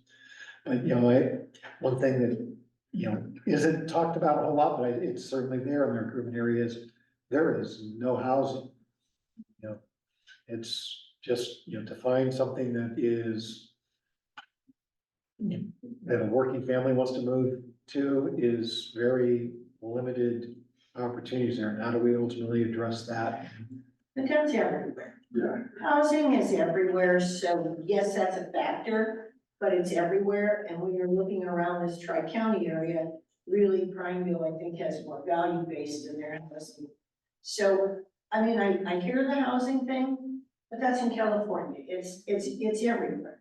So I don't know that that's what you hang your hat on. Well, I think it's just a contributing factor, and I'm talking from an inventory standpoint and in choices. There are just very few choices. No, and I agree with that, but I'm just saying that's a kind of across the board thing. I mean, even mattresses have. Yeah, I would guess comparatively to salaries versus housing prices, they're in the same position we are. Yeah, and I think, you know, one of the things, you know, talked about during this, you know, process has been, and I've got some direct experience with this, would be Prineville is definitely more of a bedroom community to Bend than Mattresses. Yeah, Yes. in Redmond, you know, certainly a bedroom community, you know, to Bend. In Prineville, a bedroom community, even for Redmond, you know, as it's grown. Where Madras, you know, having commuted from Bend to Madras, that's a far different commute than Bend to Prineville, or vice versa, right? And so, you know, I guess the point of that is you are a bedroom community and you know, they are gonna, you know, people that even wanna live in Prineville, that wanna work in Deschutes for maybe a little bit higher wage, you know, that is maybe an acceptable drive. But with certain wages, it may be an acceptable drive, you know, the other way. Maybe we need to get those signs out again, reminding how far people are driving. But once we get ADUs, that's still in the process. Yeah, once we get our ADU ordinance, I think Oregon has been on, as far as the state, I think they've been very, well, I don't know what my word is, but they haven't really, I think once we get our ADUs going forward and that, it does bring more opportunity, particularly to a teacher, someone who's unmarried. It gives them an affordable way to come into our community, and it's something that I know you're working on it. When will it be implemented? Will it? We're taking ADUs, we're taking the implementing ordinance to the planning commission later in March. But it's gonna have, based on direction from the planning commission, at this point, have relatively limited direction or applicability. It's gonna be Powell View area and properties over 5 acres. I think it'll be very interesting to see how much ADUs in rural areas actually help with the housing stock. I think there's gonna be some demand for it, but the state has put some pretty, strict requirements on where ADUs can be located, so that maybe within 100 feet of the primary residence for folks who may have a shop that would be a great thing to convert, but is over 100 feet, there's no exception. So people are gonna be looking at building new structures and things. So I'm just curious how much of an impact it will have. Deschutes County be pretty aggressive with this, so we'll have a good idea of how effective it is here in Oklahoma. But Yeah, has the city already done something with ADUs? yeah, the county allows ADUs inside UGB and the city allows ADUs within city. Yeah, from a performance measure, there's a whole host of things I think that, are gonna come out of that HR roadmap study that lay out measures that we can ultimately implement and use to help manage the performance here. Looking at, the closeout of fiscal 24 and 25 initiatives, we've got the the project manager, we'll get, her, finalized here this week. The vacant position, communicated to all of you, you're able to get Christina Hannigan back. She's gonna be working 0.8 FTE, 3/10s, Monday, Tuesday, Wednesday, and then a couple of hours remote on Thursday and Friday for 32 total hours. And we brought her in at a higher position than a generalist. And that'll help keep her in place. Been working on this onboarding checklist for a while, and giving that, Brianna, she spent some time on it last week and has got that at least into a mode to be able to hand that off to Christina and have her wrap that up. That's a process that, we've talked about within the administrative services area, legal, finance, and the HR, the payroll, finance piece of things, facilities, IT, and have a pretty good list of things that are all there that, employees would ultimately need, from keys to desk and office chair. Is there a need to paint the office or do anything like that? All those elements are looked at as part of that list. And the next phase of that will be to go out and talk to each of the departments about what do they need as relates to bringing somebody on. But the whole purpose of the onboarding checklist is to bring the person on efficiently and to get them to be a productive member of the team as quickly as possible. And it's been somewhat of a handshake, handoff, and not really something that HR's embraced. And this will be something that will change that dynamic and work with the departments to ultimately implement that. That's in somewhat, it's that HR piece from, call it cradle to grave. As you're going out and recruiting all the way through the exit interview process, HR having systems in place that ultimately help them, help the departments manage the employee, make that employee relationship with the county as good as possible and as productive as possible. So the exit interviews thing was something that is in the budget. It hasn't been done yet. Or go ahead and with Christina coming on board, we'll get that implemented. And then a number of things we've already done on the recruiting process, but there's a whole lot more that we can do. And one of the things that Crystal brings is, that expertise in that recruiting process, and she can go through and help us go ahead and improve those steps, I think, immensely. And one of the things that will help a lot with that is, implementing the HRIS. And before I get to that, though, I've got the HR roadmap draft report back. Haven't really had a chance to look at it other than just scan it. If you'd like, I can shoot it out to all three of you. Have you take a look and give me, feedback you have on it. You'll send it out to a couple departments for them to look at it. I'll get it back to Mark and have them wrap it up here, early to mid part of March. They did a pretty deep dive. They interviewed a lot of folks with that. There's not a whole lot of surprises, I don't think, that are, in that. The big thing, biggest complaint is people HR not being able to get back to them timely. And it's often over just information that they shouldn't even have to make a phone call or send an email to get. That information should be readily accessible by those employees for the stuff they're seeking. And, anything from, vacation request, or how long vacation was paid, what your paid time off is year to date, how your withholdings are year to date or for the current period, pay stub type information, requesting a vacation day, requesting a sick leave day. I mean, all those things can be handled digitally. And right now, they're all literally manual. And they're not necessarily stored in one consistent location, and so it becomes a major pain to even respond to a lot of these. So the HRIS, I think, will help a significant amount. It has maybe in the last several years, the more than even pay have the most positive impact organizational. But gonna be a lot of change associated with that, and we've seen just the talk of change creating organization angst.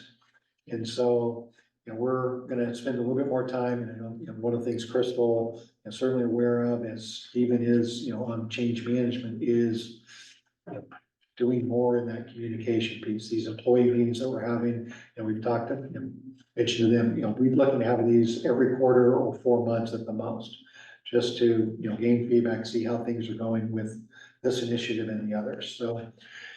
But, at the very top, we'll need your guys' support. I mean, this is going out. We're doing this. There's gonna be complaints. It's gonna change. People move their cheese and we just need to be aware of that. There's already complaints. Every department head I talk, this is your main, this whole department's dysfunctional, we just need it to get going. And I think moving the cheese will be a benefit. And so I thank you. Yeah, so this will, and there will be, there's gonna be pushback when we go to implement the changes, right? Because folks are used to having their paper right in front of them and it's their paper, and you're saying that paper is going away. No, it's not. Oh, yes, it is. Because at the end of the day, we're trying, where you go with these types of things is everything gets into a system, right? It's all digitized and it's all workflow, and those are gonna be, they'll be different than what it's been. And, there will be some pushback. There will be hopefully early adopters that make that stuff a lot easier. And we'll work, through to mitigate, and minimize that, but, having gone through a few of these, there's a reason a lot of folks don't do them. Because it's a lot of work and oftentimes, it's a lot of headaches and complaining. I'm familiar with one agency, entity down in Southern California that has been talking about this for like 5 years. And they've made a decision what they want to do, but they keep circling around. And they've gone through, I think, 3 different, directors. And they can never pull the trigger to just go do it because there's enough pushback against making the changes. But I think we're at a point where there's the groundswell to do it and just, it'll get done. Maybe we need to give them all a copy of Who Moved My Cheese. That's it. Okay, Yes, I read that book, yeah. yeah, okay. That's all I had on HR. Is there any questions? There? Okay. All right, We want to next. let's go do Thomas. Do the meeting. Will be up here. Oh, all right.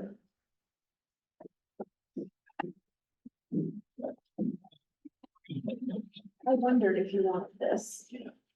Thomas, I actually have a few days now, I may call And I'm going to have a few days next week, I think, all you can come up and see you. More than welcome. Okay, I want to hear about this. You don't have to bring in copies. Oh, Sorry. we got it. We already. Yeah, plan. Yeah, yeah. Sorry. Yeah. That, is it that good on Medusa? It's phenomenal. Is it? Yeah, it'll test and show them about a 5-year residual. Wow, Real world, you're talking like 2 to 3, yeah, which is still pretty impressive. I'm headed after this and heading over to talk to Debbie. We're gonna write a letter of support. perfect. So I think it's, No, I saw pretty that. cool tool to add to the toolbox. Yeah, no, super good tool, especially with a couple of years, yeah, because we've done it out there in Hawaii with Medusa, and The, it kind of dried up. the product name is Jujubra. REJUB. I think it's, let me write it down. I know that's in Dad's plans, the chemical name. It's REJUBRA. And is it available right now? Like, can you walk into Wilco and buy it, or not Wilco, but Helena? Can Helena get it for you? Yes. You will not like the price. Really? Well, I. Milestone was 120, what's this, Miles, that was for a quart. yeah, 128. Well, the use rate on Ridge Uber is only 5 ounces, which is great, Okay. super low. But, the going rate for it's about 1,100 to 1,200 a gallon. Wow. But if you actually do the math and break it down, For 2 years. you're getting 2 or 3 years, they're getting 3 years in Grant County. And what's nice about it is they're actually planting it in the end of the summer, it's like July and August. You need moisture to activate like all of them, but, they're having no problem with applying it. You know, typically I do January, February from on.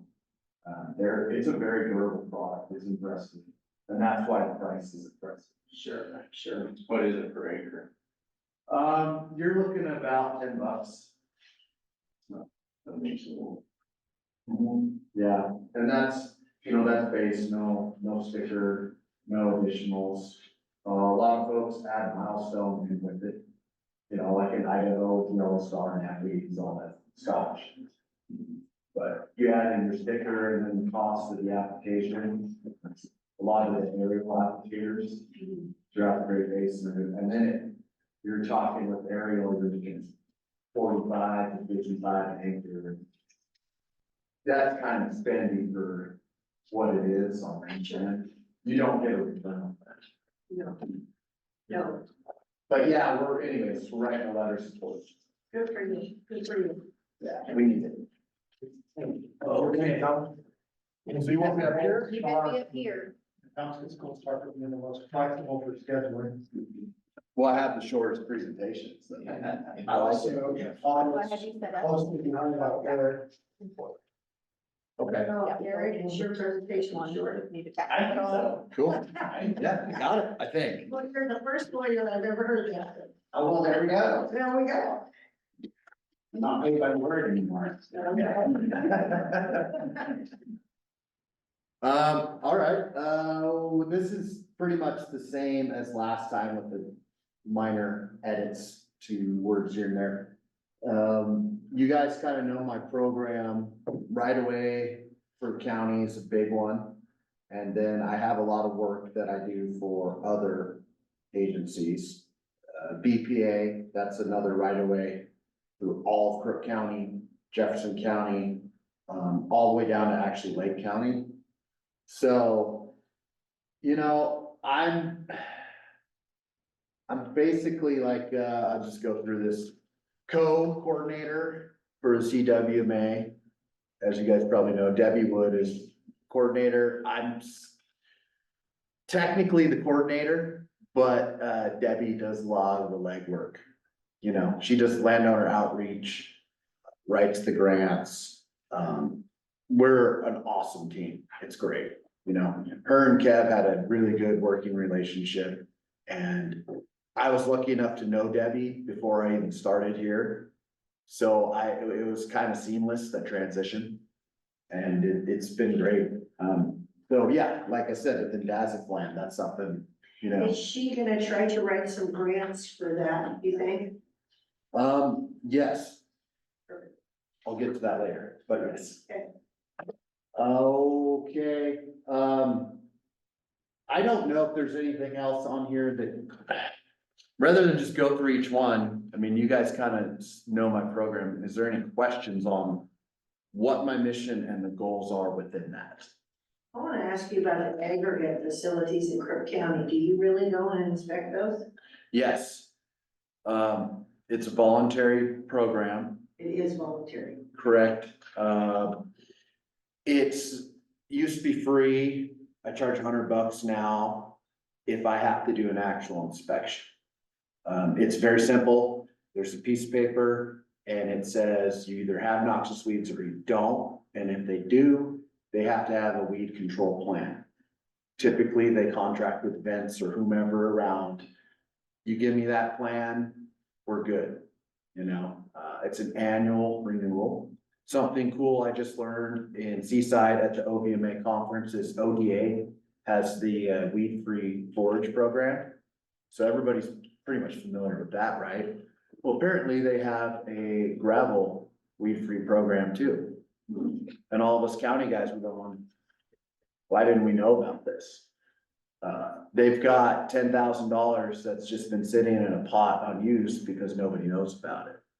So I'm working with ODA right now, as of last week, to figure out if there's a way we can be on the same team and it can benefit my program by doing these inspections and actually getting paid for my real time that it costs me, because it costs more than $100. So that's kind of exciting, I think. It's a statewide program. You just have to have, it's a BLM funded, which is unusual, but we got BLM, so we're eligible. So that might be a bigger push, right? It might be another revenue source that I can pursue. And what would be great is I could pursue it outside the county. So I know we buy material like the road department outside of Crook County. Not all of our material is always locally sourced for everything. That's just the nature of these. So if I could work in the Tri-County area, I think that would really help us. And it would be a nice little revenue bump. So yeah, I have that certificate. Come by my office, I can show you. Everything else good?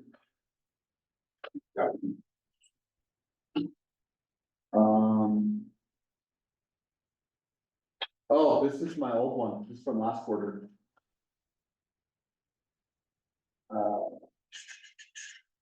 Okay, well, I do have my new one.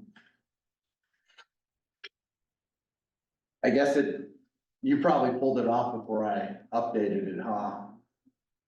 That's okay though. We just pulled it down at 8:15 this morning, so whatever you had for 8:15. Oh, well, I just updated it this morning, but that doesn't mean that's okay. Yeah. If you want, or I have a printout right here. If you guys just want to print out. Oh, it's already logged in. Why don't you just bring us a piece of paper when we can? Yeah, okay. Yeah. if that I works. always forget it.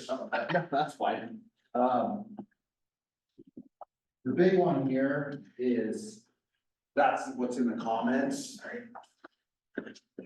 Is, the ending balance, the variance is actually 10,000 rather than 50 from last quarter. And the reason why is because I'm waiting on payments from BLM and 2 payments from the Forest Service to make that revenue back up to where it should be expected. Basically, it's pretty similar to what you're seeing right now. Once those payments are in, the revenue is gonna be right, basically where it should be. Yeah.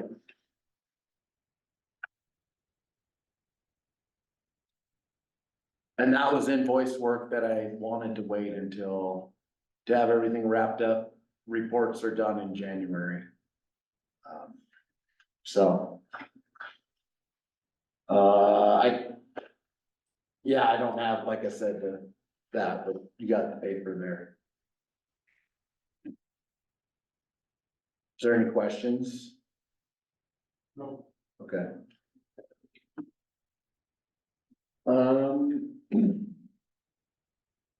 Oh, I couldn't make my chart vertical, it's horizontal, but you guys got the idea. As you know, Kev retired. And, in November, so it's been me running the show. It's been going good. Staff is good. So here's kind of the news where I'm at. We were awarded our EDRR grant for about $20,000 from OWEB. And that is the county grant, and that's what we use to treat 6 different noxious weeds throughout the county. It's a great program, and state weed board, you know, we're pretty tight with them, so they understand the need and they're willing to fund it. Currently in the planning stage for our Title III project, up Mackay Creek, all the way from the forest boundary down to Dry Creek. There's a lot of spotted knapweed, and the private landowners could use some help along there. And it's a wildfire issue when it comes down to it. So right now I'm in the planning stage with Debbie, and it'll be a good project as a 4-year. You know, running it in 2 phases is gonna be much more effective in the long term. You know, this is not one and done as most noxious weed projects. The other grant we were awarded was our Yellow Star Thistle grant. It's smaller, about $10,000. This will be the 3rd year. The 2nd year, you know, when I went up there, it looked pretty good. There's just onesies, twosies, and you know, the seed life on that plant is not particularly long. It's just covering ground and finding it. It's a sneaky one. So I really would like to put the bow tie on it and have it all finished up after this year. Shoulder spraying, I actually got out there 29th when we had that break in the storms. Had some equipment issues, but things are good. And so my goal this year is to have roads, all roads, county roads finished by May 1st. We'll see. You know, I know that's a little optimistic given the kind of wetter spring we're having, but I'd rather be optimistic than pessimistic. Any questions on those, or want me to elaborate at all? This is off the set, but your yellow star, is it a colony like purple, or is it an individual plant? What do you mean? Like purple star thistle kind of likes a colony. You need to get the root, basically, you need for frost, and then you come in and spray. Is yellow star that same kind of idea? Yeah, it is the same, and it's still in the knapweed family. So, you know, your aminopyrrolid milestone, very effective on it. Yeah, okay. But like the purple, it has a pretty short seed life. So Yeah, but it's a bugger to get rid of. it's finding all those plants. Yeah, So, What's that plant called? purple star thistle. I can show you quite a bit of it if you come to my. oh no, yeah. I've been finding it for 5 years. It's like all they do is sign a check and it just flourishes. I don't know why. Uh-huh. It definitely has the flush years. Last year was a pretty big one. Year before was not, so. They've got this too. Yeah, because it likes to be in colonies. Yeah, no, it's more like a knapweed, smaller. Kind of got a little, so it's kind of more of an October kind of a deal. Fall applications work pretty well. Otherwise, you kind of throw it in the room. Just trying to save you money here. Yeah. Yeah. It loves, it's very flourishing, that's, I know that.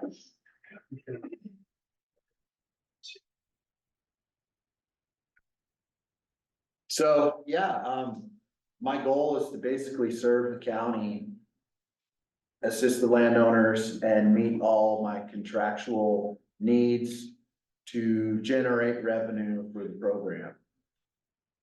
And so, you know, I've been keeping great communication with all my partners, BLM, Forest Service, Grasslands, Bureau of Reclamation. I guess the other one that might be important to have up there that's not is the state weed board. They're pretty critical component for every county weed program. And yeah, I don't contract with them, but they're kind of your first line of getting the news on, hey, there's some money getting channeled this way or this way. You know, the big thing right now, as we all know, is wildfire. Deschutes County has I think it's like a $90,000 wildfire grant for private landowners. And we're chasing the same kind of dollars here. And so how can we be competitive and generate revenue for the county? Because I don't see that focus going away anytime soon. And so people like the state weed board, yes, they're not a contractor, but they're very helpful for me finding these little avenues to pursue, whether I'm eligible or not.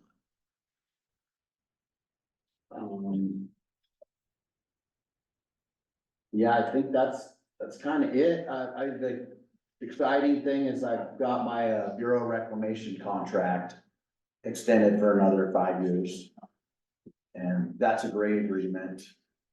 I do a lot of work out at Prineville Reservoir, but Haystack Reservoir, Ochoco, there's definitely a need. So they've been good to me. And I'm looking forward to having another 5 years with them. Keep it going.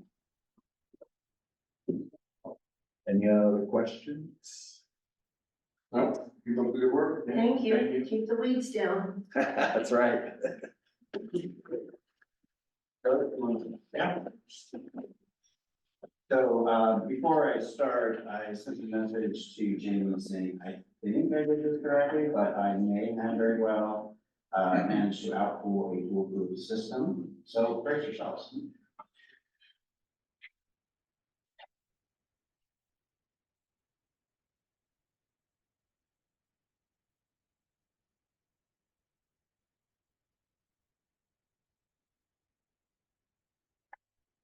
So our mission and major goals have not changed since the last presentation. Some of these goals have been achieved and some we are still currently working on. Fortunately, our expenses right now look pretty good. We had a large expenditure in November when we attended the AOC conference. We'll have another large expenditure in the summer when we attend another conference for County Councils Association. And in between, most of our expenses are routine office supplies, memberships, continuing education courses, and of course, personnel costs. The vast majority of our office's expenses are all personnel. You will notice that my mastery of Microsoft Paint has not improved since the last presentation, but that is the way our office is arranged. We are currently at full capacity. Alex joined our team last quarter, and she has hit the ball running. She has been a tremendous asset for us. She does not have any experience with legal office before she came to us. But she has certainly shown a great deal of initiative, eager to learn. So she was an excellent hire. For our goals, the one I'd like to talk about are the trainings and the issues that we're experiencing with increased litigation. So we were contemplating one of them for public procurement and one of them for public records training. For procurement, what we'd like to do is first update our procurement code and present that to the department heads, get their comments, bring it back to the county court, have the ordinance adopt that, and then do training on the new code. So we aren't training people on the old code, change the code, do training on the new code. Public records, we have a draft presentation. We just need to finalize it and then see about scheduling opportunities to teach people, here are the rules, here are the things you need to keep an eye on. We have found, however, in the last 12 months that our office is getting a great deal more involved with litigation and dogs and public nuisance cases, a few code compliance cases, and of course the declaratory judgment action. John has been working like gangbusters on the ladder, and I'm quite grateful for that. These can be important for the county, but unfortunately they do take a significant amount of time. We're right now trying to contemplate how we might be able to increase efficiencies, particularly with the dog nuisance cases,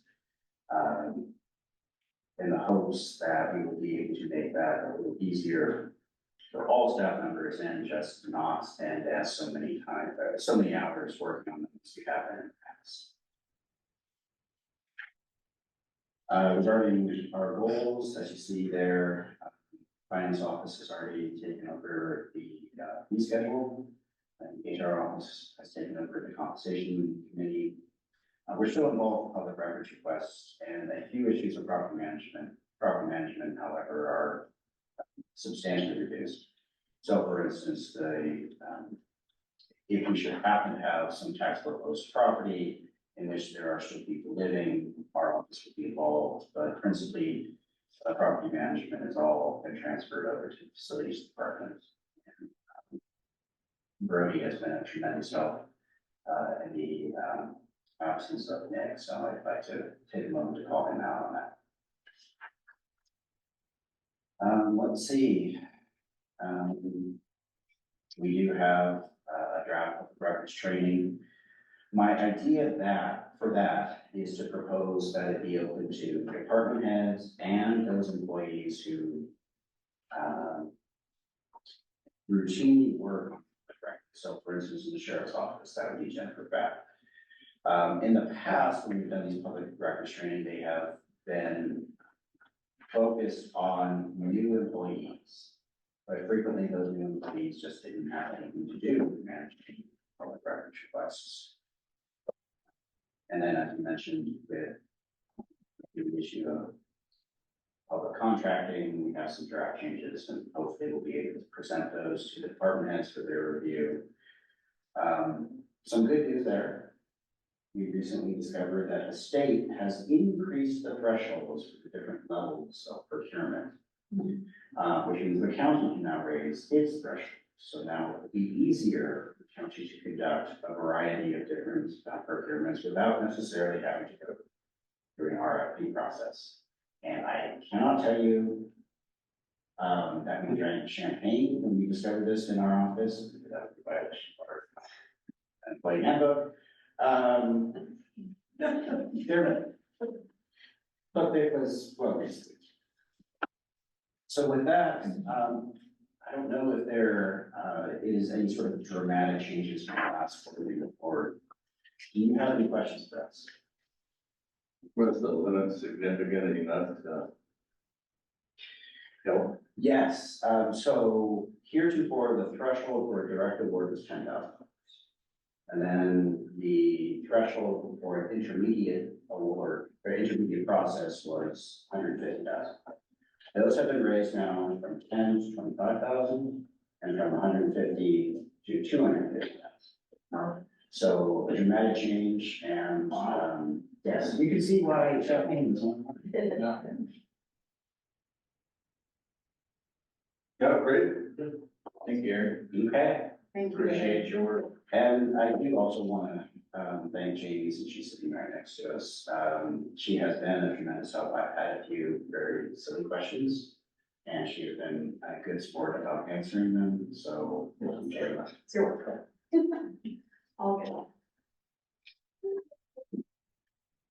we take a quick one before we listen to the next one? Nice to see you happy, Erin.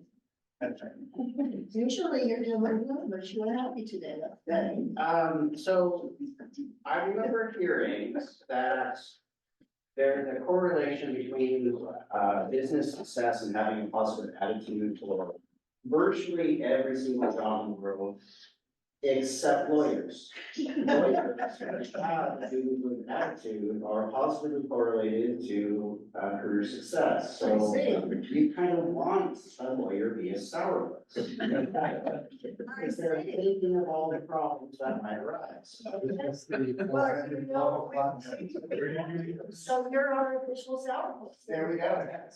But today you actually smiled and we're happy. I had good news to bring. Well, that's a good thing. No, maybe not.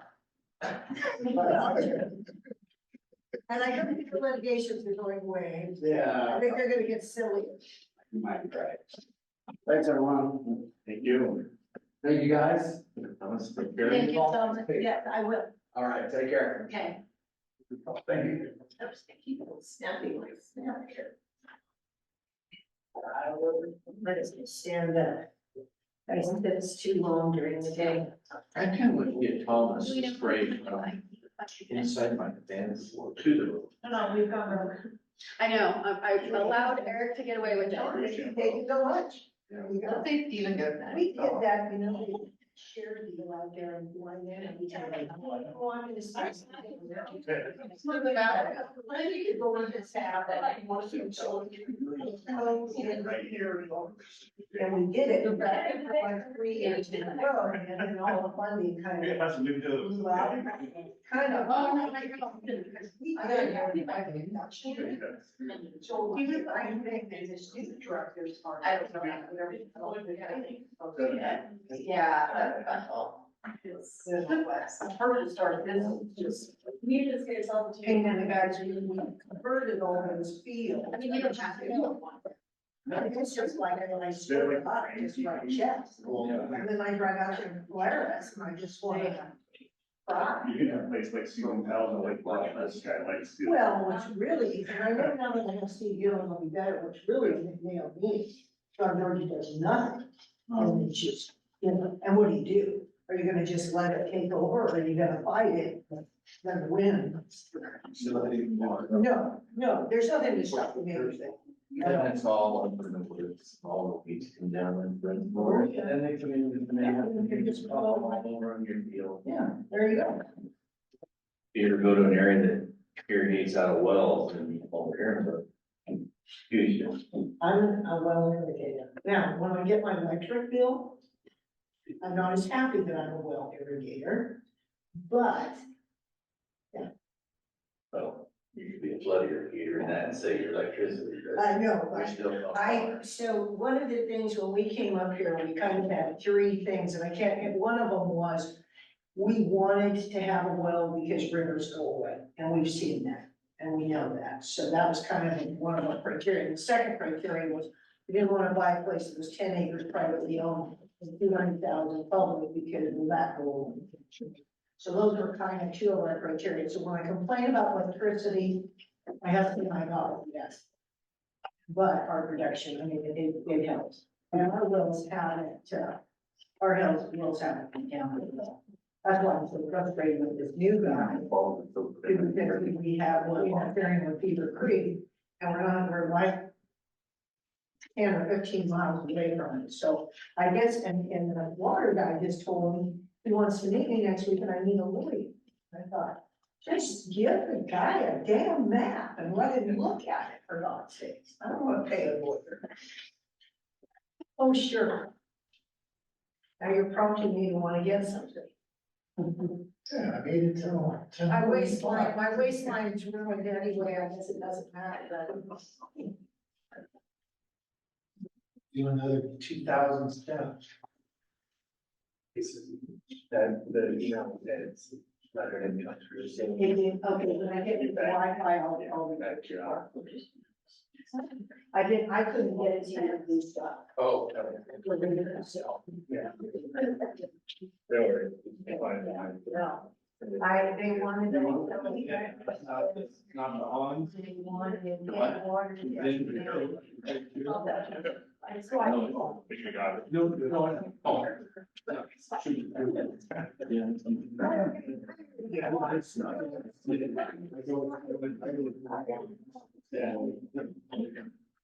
want to use this. Oh, you didn't find it. I could draw this whole thing. You could just watch me. Just because Andy's saying. Yeah, same. Stephen, you can start. I can listen to you and grab the number thing at the same time. Where do you? Not bad. Tobacco, nicotine. Nicotine. In But it's like nicotine gum, but within a pouch. Would you say that's a good? Yeah, probably. I'm talking about Zen. Yeah. You buy it in your Zen. That's what everybody in Blind is upset with the store shut. They can't buy Zen. They say, oh my God, I'm upset if I can't buy a quart of milk. This is my first can. But it's not bad for me, it does the job. You're not putting it in the appropriate box. You're supposed to have The that. back of the seat. You have that round can sign. The other day, there was a true crime thing on, and the guy had brought a syringe of nicotine and injected the gal, and she called and said, why didn't you fight? But dusted her. I didn't even know that. To knock you out? No, killed her. Really? Yeah. I was like, what? Probably just. I'm trying to read. I didn't know that.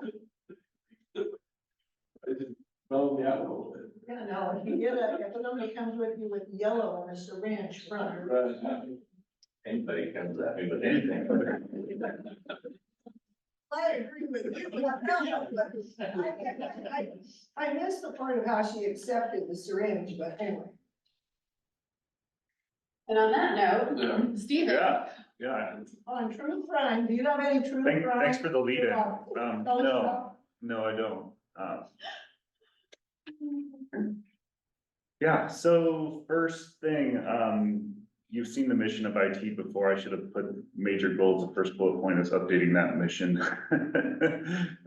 That's a very narrow mission for IT. It captures a small portion of what the team will eventually be doing. So this will probably, hopefully, be the final time you see that mission statement.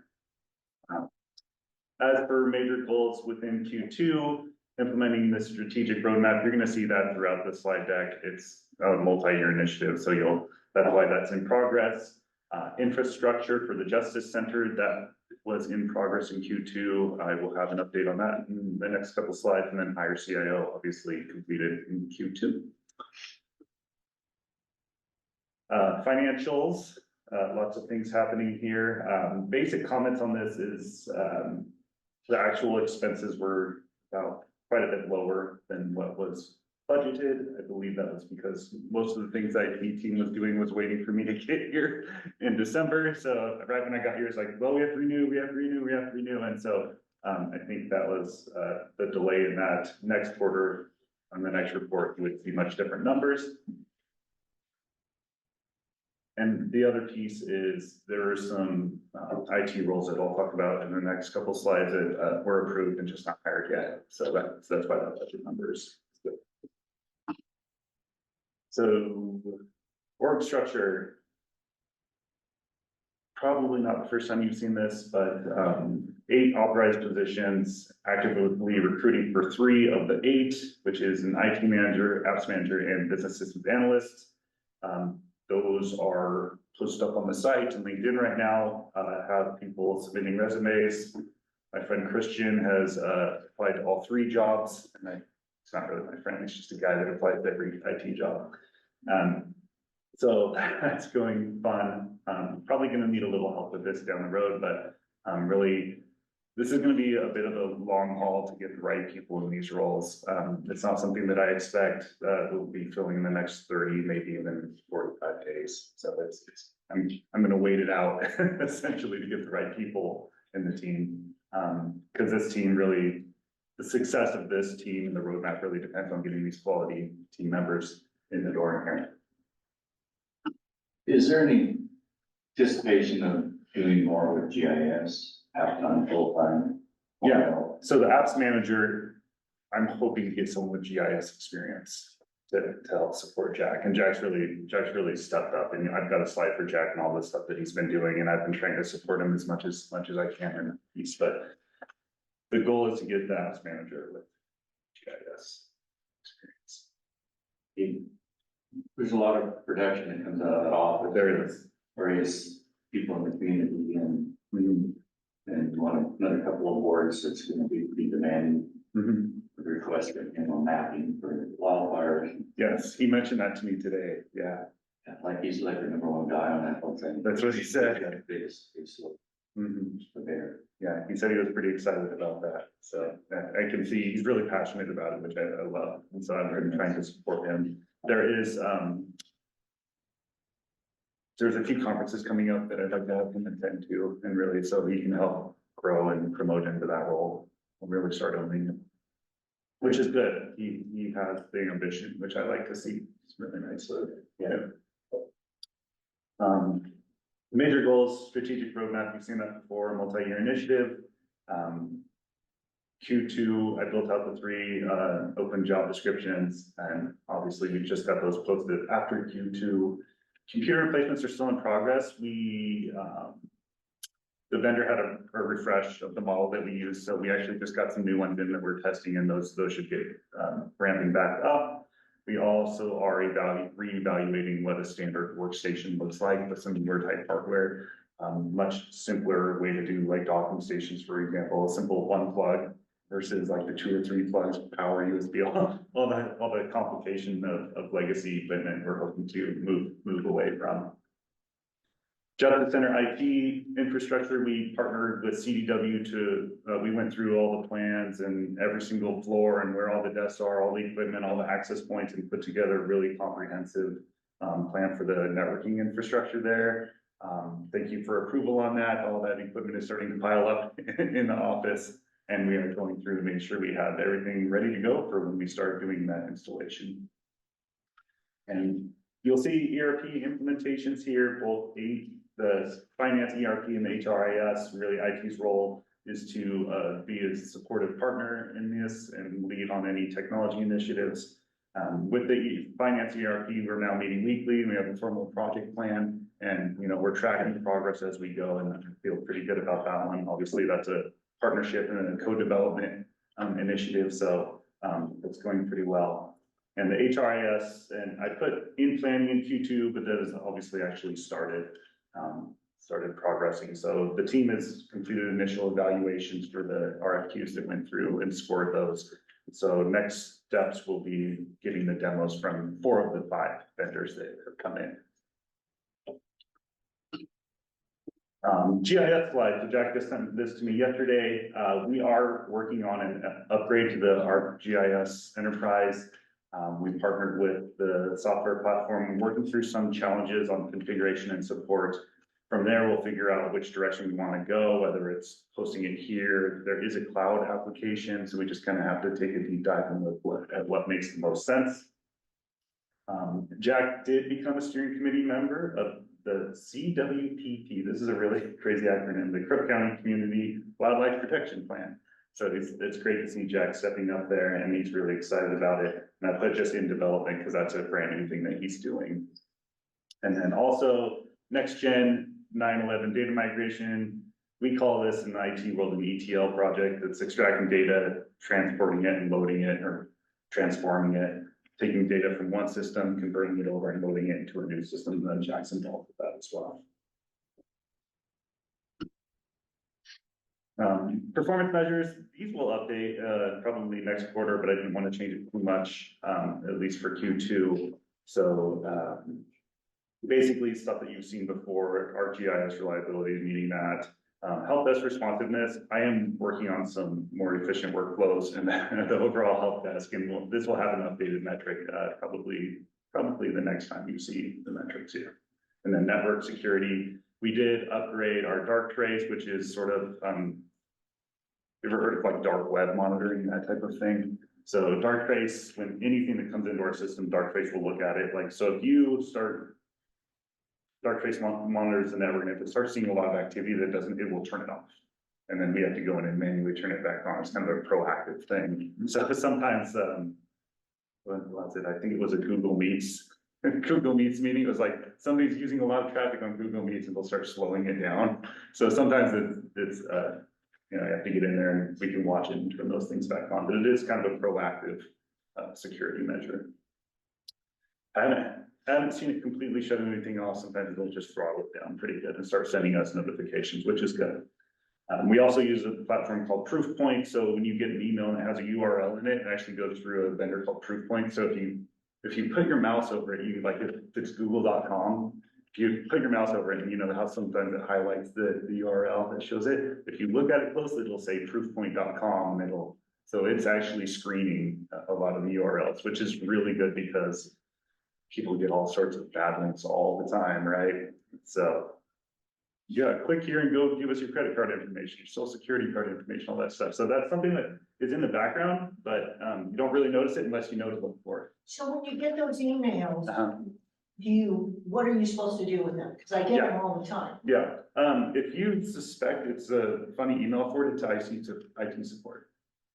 But it'll say the proof point on it, Oh. Quarantine Digest is what it's. Oh, yeah, yes, So what is that? that's the email spam filter saying, here's the emails that we did not deliver to your inbox. And you can go through there and be like, oh, no, I was expecting that one from, you know, maybe Brian sent you something with a crazy subject. You're like, oh, yeah, That's what it is, but. yeah. So are you supposed to click, I have just been kind of not doing anything. So are you supposed to click on them to If it's see? one that you recognize, feel free, right? If it's one you're expecting, if it's not, just leave it. Just don't do it. Okay, Yeah. thank you. I've been wondering about that, Uh-huh. but I haven't necessarily yet. Okay. Yeah, the reason it does that is more like, hey, FYI, we didn't let these pop through the system because of Okay. it, you know, it fell, there's a lot of requirements emails have to meet to actually make it through. And so it failed on one of those requirements. It says, hey, we pulled this, but if it's something important, that's why it emails you that. Okay. Trying to squeeze everything on this slide for 2025 plus. This is kind of where I focused for the presentation. Strategic roadmap, wanted to put that there at the top. And hiring the 3 open roles. That's really my primary objective right now. In order for us to like really get through that roadmap, I have to get these people on the team and up and running and functioning. I just did want to make note of, you know, a lot of the great things the county is doing for this, like the comp study, the vacation accruals, the flexible, you know, work policy and 401k. Those are all things that are really helpful for someone like me that's looking to bring new people in. So I really appreciate those initiatives coming through. Tech stack updates. So technology stack is like your Microsoft servers and all those things that run, you know, on the IT systems in the background. And we are focusing on the cloud first for the new services. So we've got our data center and we've got actually pretty good technology there with Cohesity and Nutanix and what we have with virtual machines and things. But for new services, we're really focusing on like a cloud first orientation. And what that means is if there's an application that we need, we want to see if we can host it up in the cloud before we decide if we want to bring it into our tech stack and host it here.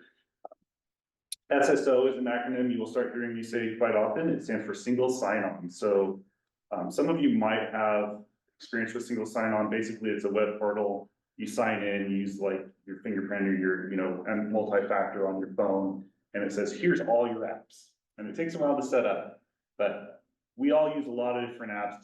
Different departments use a lot of different applications. So we can work on single sign-on and say, hey, you know, you're in marketing, so you might need these applications. You might need full Adobe suite and all, in addition to all the normal stuff you need like Outlook and Office and those things. And we do all that via groups. And then when you sign on, just think of the window and just think of all these icons. And normally you have all these passwords you have to save and all these things.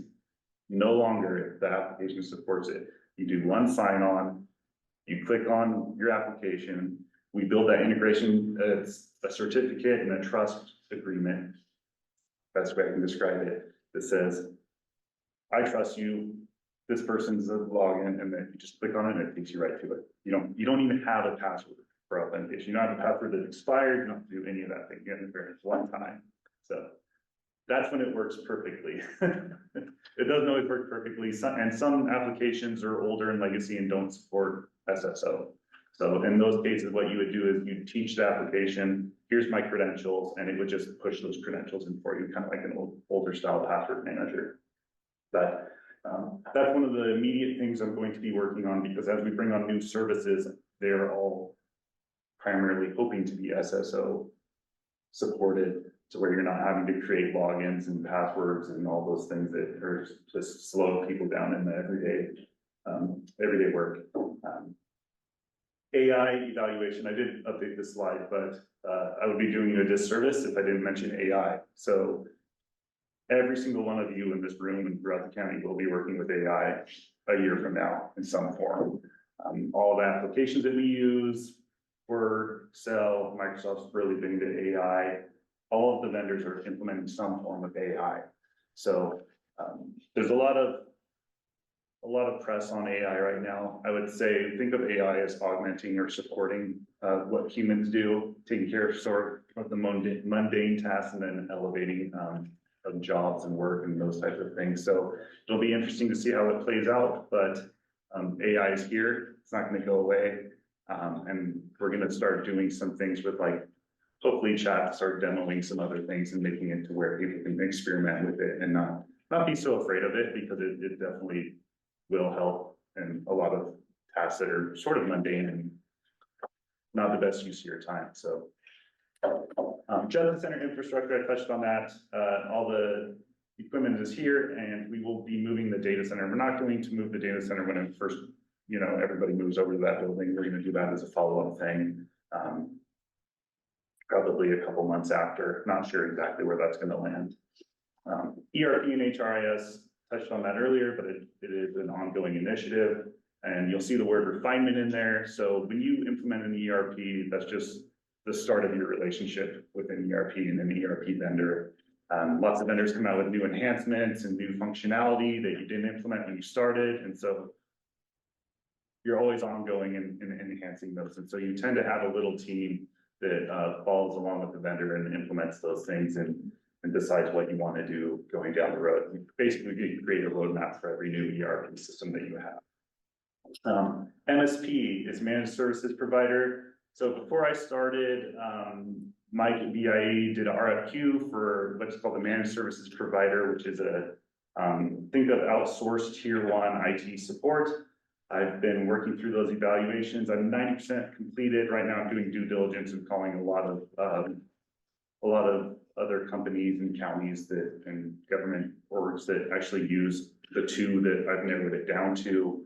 And I will be looking to bring in a tier 1 for MSP. Probably my goal is by the end of June to really help out, really up level the IT support that the county receives in that regard. So that's phase 1. Down the road, phase 2, looking at project work versus having them step in with the networking and security and things, depending on how my staffing goes, and really focusing on security. It's an area that I think needs a lot of attention, and looking to get some help with that. And then the last one is our GIS enterprise that Jack is working on. Touched on that earlier. They're upgrading that, and we need to see based on how it goes with the vendor, what path we're going to take there. Any questions? I want to commend you on waiting for the right person to hire. Sure. You need your team. I Yeah. want to commend you. You're not filling a hole, you're No, trying to exactly. find the right fit, and that's very commendable. Yeah, thank you. It takes a while. No, it Yeah. does, it does, but you're doing a good job. Thank you.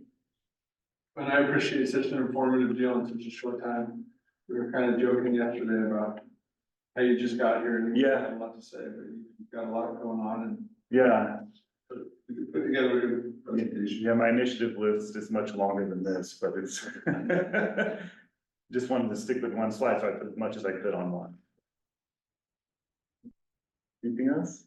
No. Thank you. Thank you. Very much. Before you do, on the the three positions. Yeah. And then talked about potentially ending up, looking at outsourcing the recruitment of those. We did have success recruiting Stephen through an outsourced recruiter.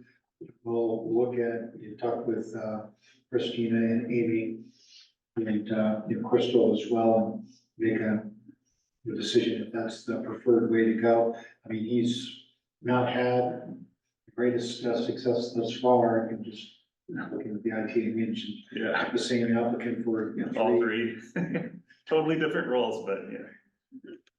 And some of them, and some of them he'll put like, this is really below my level. I love reading his cover letters, it's funny. Amy mentioned one yesterday that was just hilarious, is, I think it might have been actually out in your job, wasn't it? Yeah. That didn't get the job or didn't get an interview or whatever, and it sent back the middle finger emoji.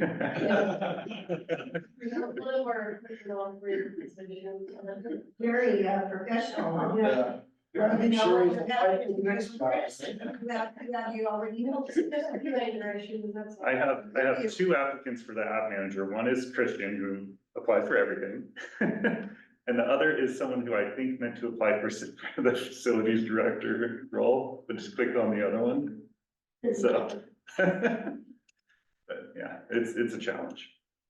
That sounds like ours. We had a mechanical engineer apply for Carol's position and then sent me 6 pages of all of the CNC work he's done and describing it in great detail. I'm like, I don't know what you thought you were applying for, but that's not this job. Thank you, appreciate it. Thank you.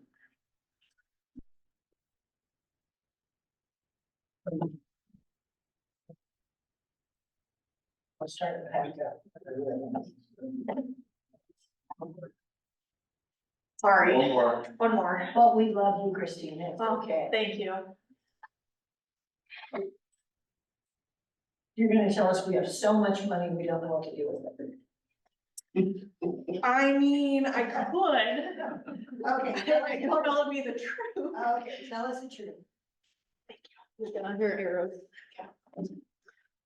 So Christina Herron, Crook County Finance Director, our mission is to provide financial management, budgeting, accounting, and investment management services to the entire county as an organization and provide tax collection and distribution services to all taxing districts within Crook County with integrity.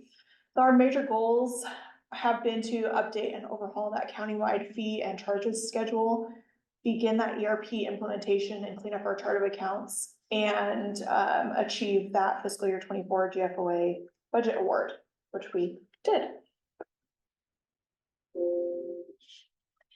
As far as expenses go, we are kind of in an interesting transition period with open positions, but additionally, we also have. Good, just looking at my notes. You can write it in your belly. Oh, even worse. Most of our software subscriptions are in the beginning of the year, so that's why we look a little bit better than in reality where we are. So it looks like it didn't, for some reason, save the other comments I had, but we are internal service, so all of our net cost is recovered through internal service fees. So our senior accountant position is still ongoing. We do have some interviews on the 29th, which I am excited about. Carol Brown is retiring March 1st, and we have hired Allison White Blakemore as the next person to fill her shoes. And with this, we're kind of taking the opportunity to expand that position's responsibilities and hopefully relieve some of the pressure that some of the other staff in my department are feeling with the expanded services that we are providing and with the new ERP. So we are continuing retirement planning for the tax collector. My hope, and something I will eventually address with Allison, once she is a little more tenured, is that she may be the person to eventually move into that tax collector role. She seems to be a really good fit for handling people and challenging people really well. She's also very sharp and cool under pressure from what we've seen in the few weeks that she's been here, so I'm gonna have a couple of options for the tax collector at least, because that position historically has literally had no backup, so. Also working on that, so Stacy can feel like she can take vacation. So while it says we only have one vacancy, right now our department is down 2.5 people. So I appreciate everybody's understanding as we are a little bit slower to get to things, and hopefully we will be back to full staffing in the next few weeks as things shake out. And that's not due to people leaving, it's due to health and leave. So our goals, that fees and charges schedule, which continues to be an ongoing project. We will have some updates for the health department and the landfill, as well as having it revisited by all the departments. And Will kind of mentioned while they're working through their additional billing rates to ensure those are correct. We are doing those for the entire county, and those will get integrated into the fees and charges schedule as we're able to get those finished. Let's see, the new ERP software, we are working through that with the help of Stephen and Andy. We have finished the chart of accounts, which is something to really celebrate for us. But we are anticipating a go live on that ERP March 1st with the extension fund, or what will become a separate extension fund with the new ERP, since we can do it separately. So what we'll do is kind of test it with that first extension numbers and make sure everything's working correctly. And then we have a couple of other departments that have volunteered to be our guinea pigs as we slowly roll it out and confirm that it continues to work as we're expecting, and we can catch any bugs before we just dump all of the county's information into it. And that will really allow us to have some of those first adopters be champions for the new ERP and help smooth the change into the rest of the organization and allow departments to feel more comfortable because other people have got there first. So that additionally will be on the work session to kind of give you another rundown of what's going on with that ERP on the 28th. And then I believe it's also on the court session for the 6th. So you'll kind of see another update of that as well.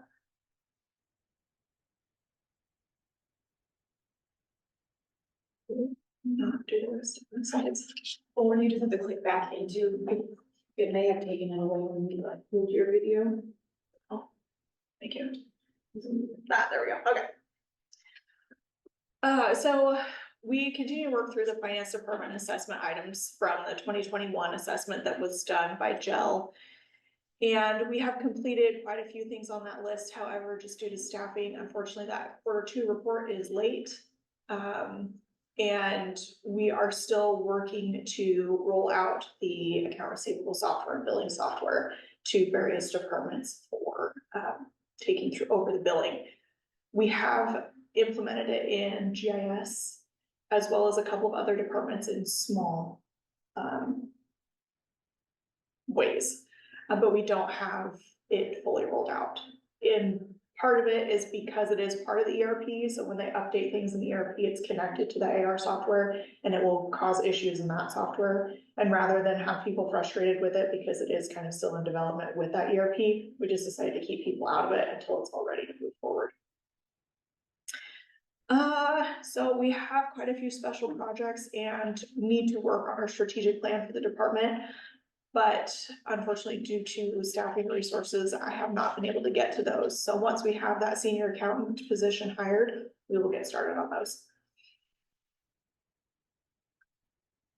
As far as our key performance indicators, our performance measure of customer satisfaction of our internal users being assessed by the percentage of vendors, employees, and payroll taxes paid timely. I don't know what happened to my commas in there, so apologies for that. We have a goal of 100% on time. Our actual is 96%.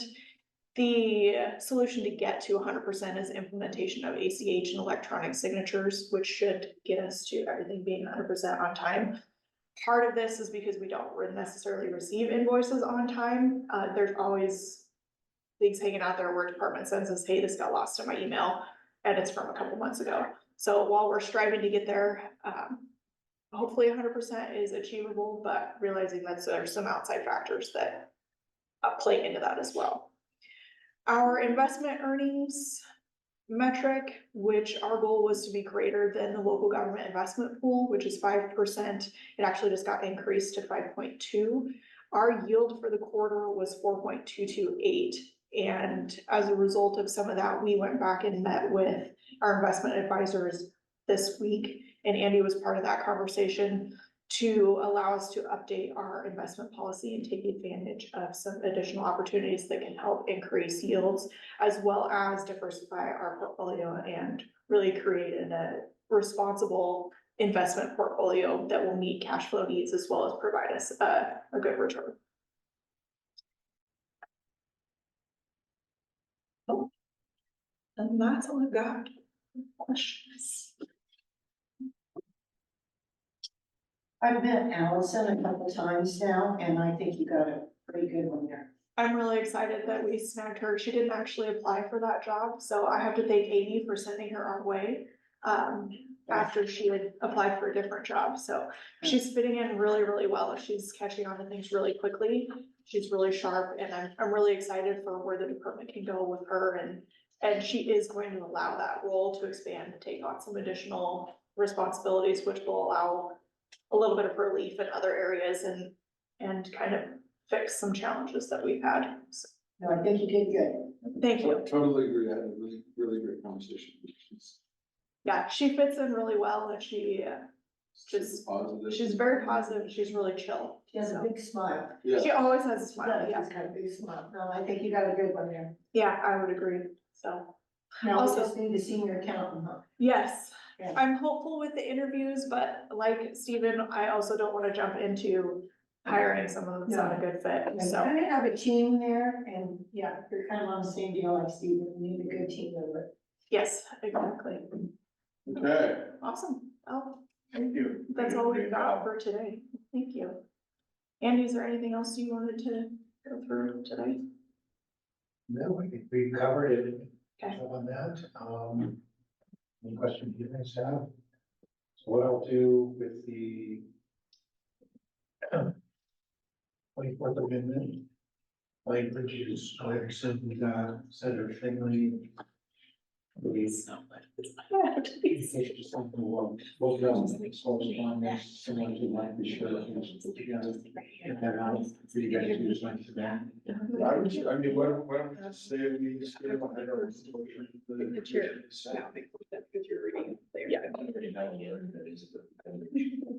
As our signatures on it, we just need to be able to send them. That we received. Yes, I know. So get the letter and just make sure it's all there. I'll get that and you're gonna say something today.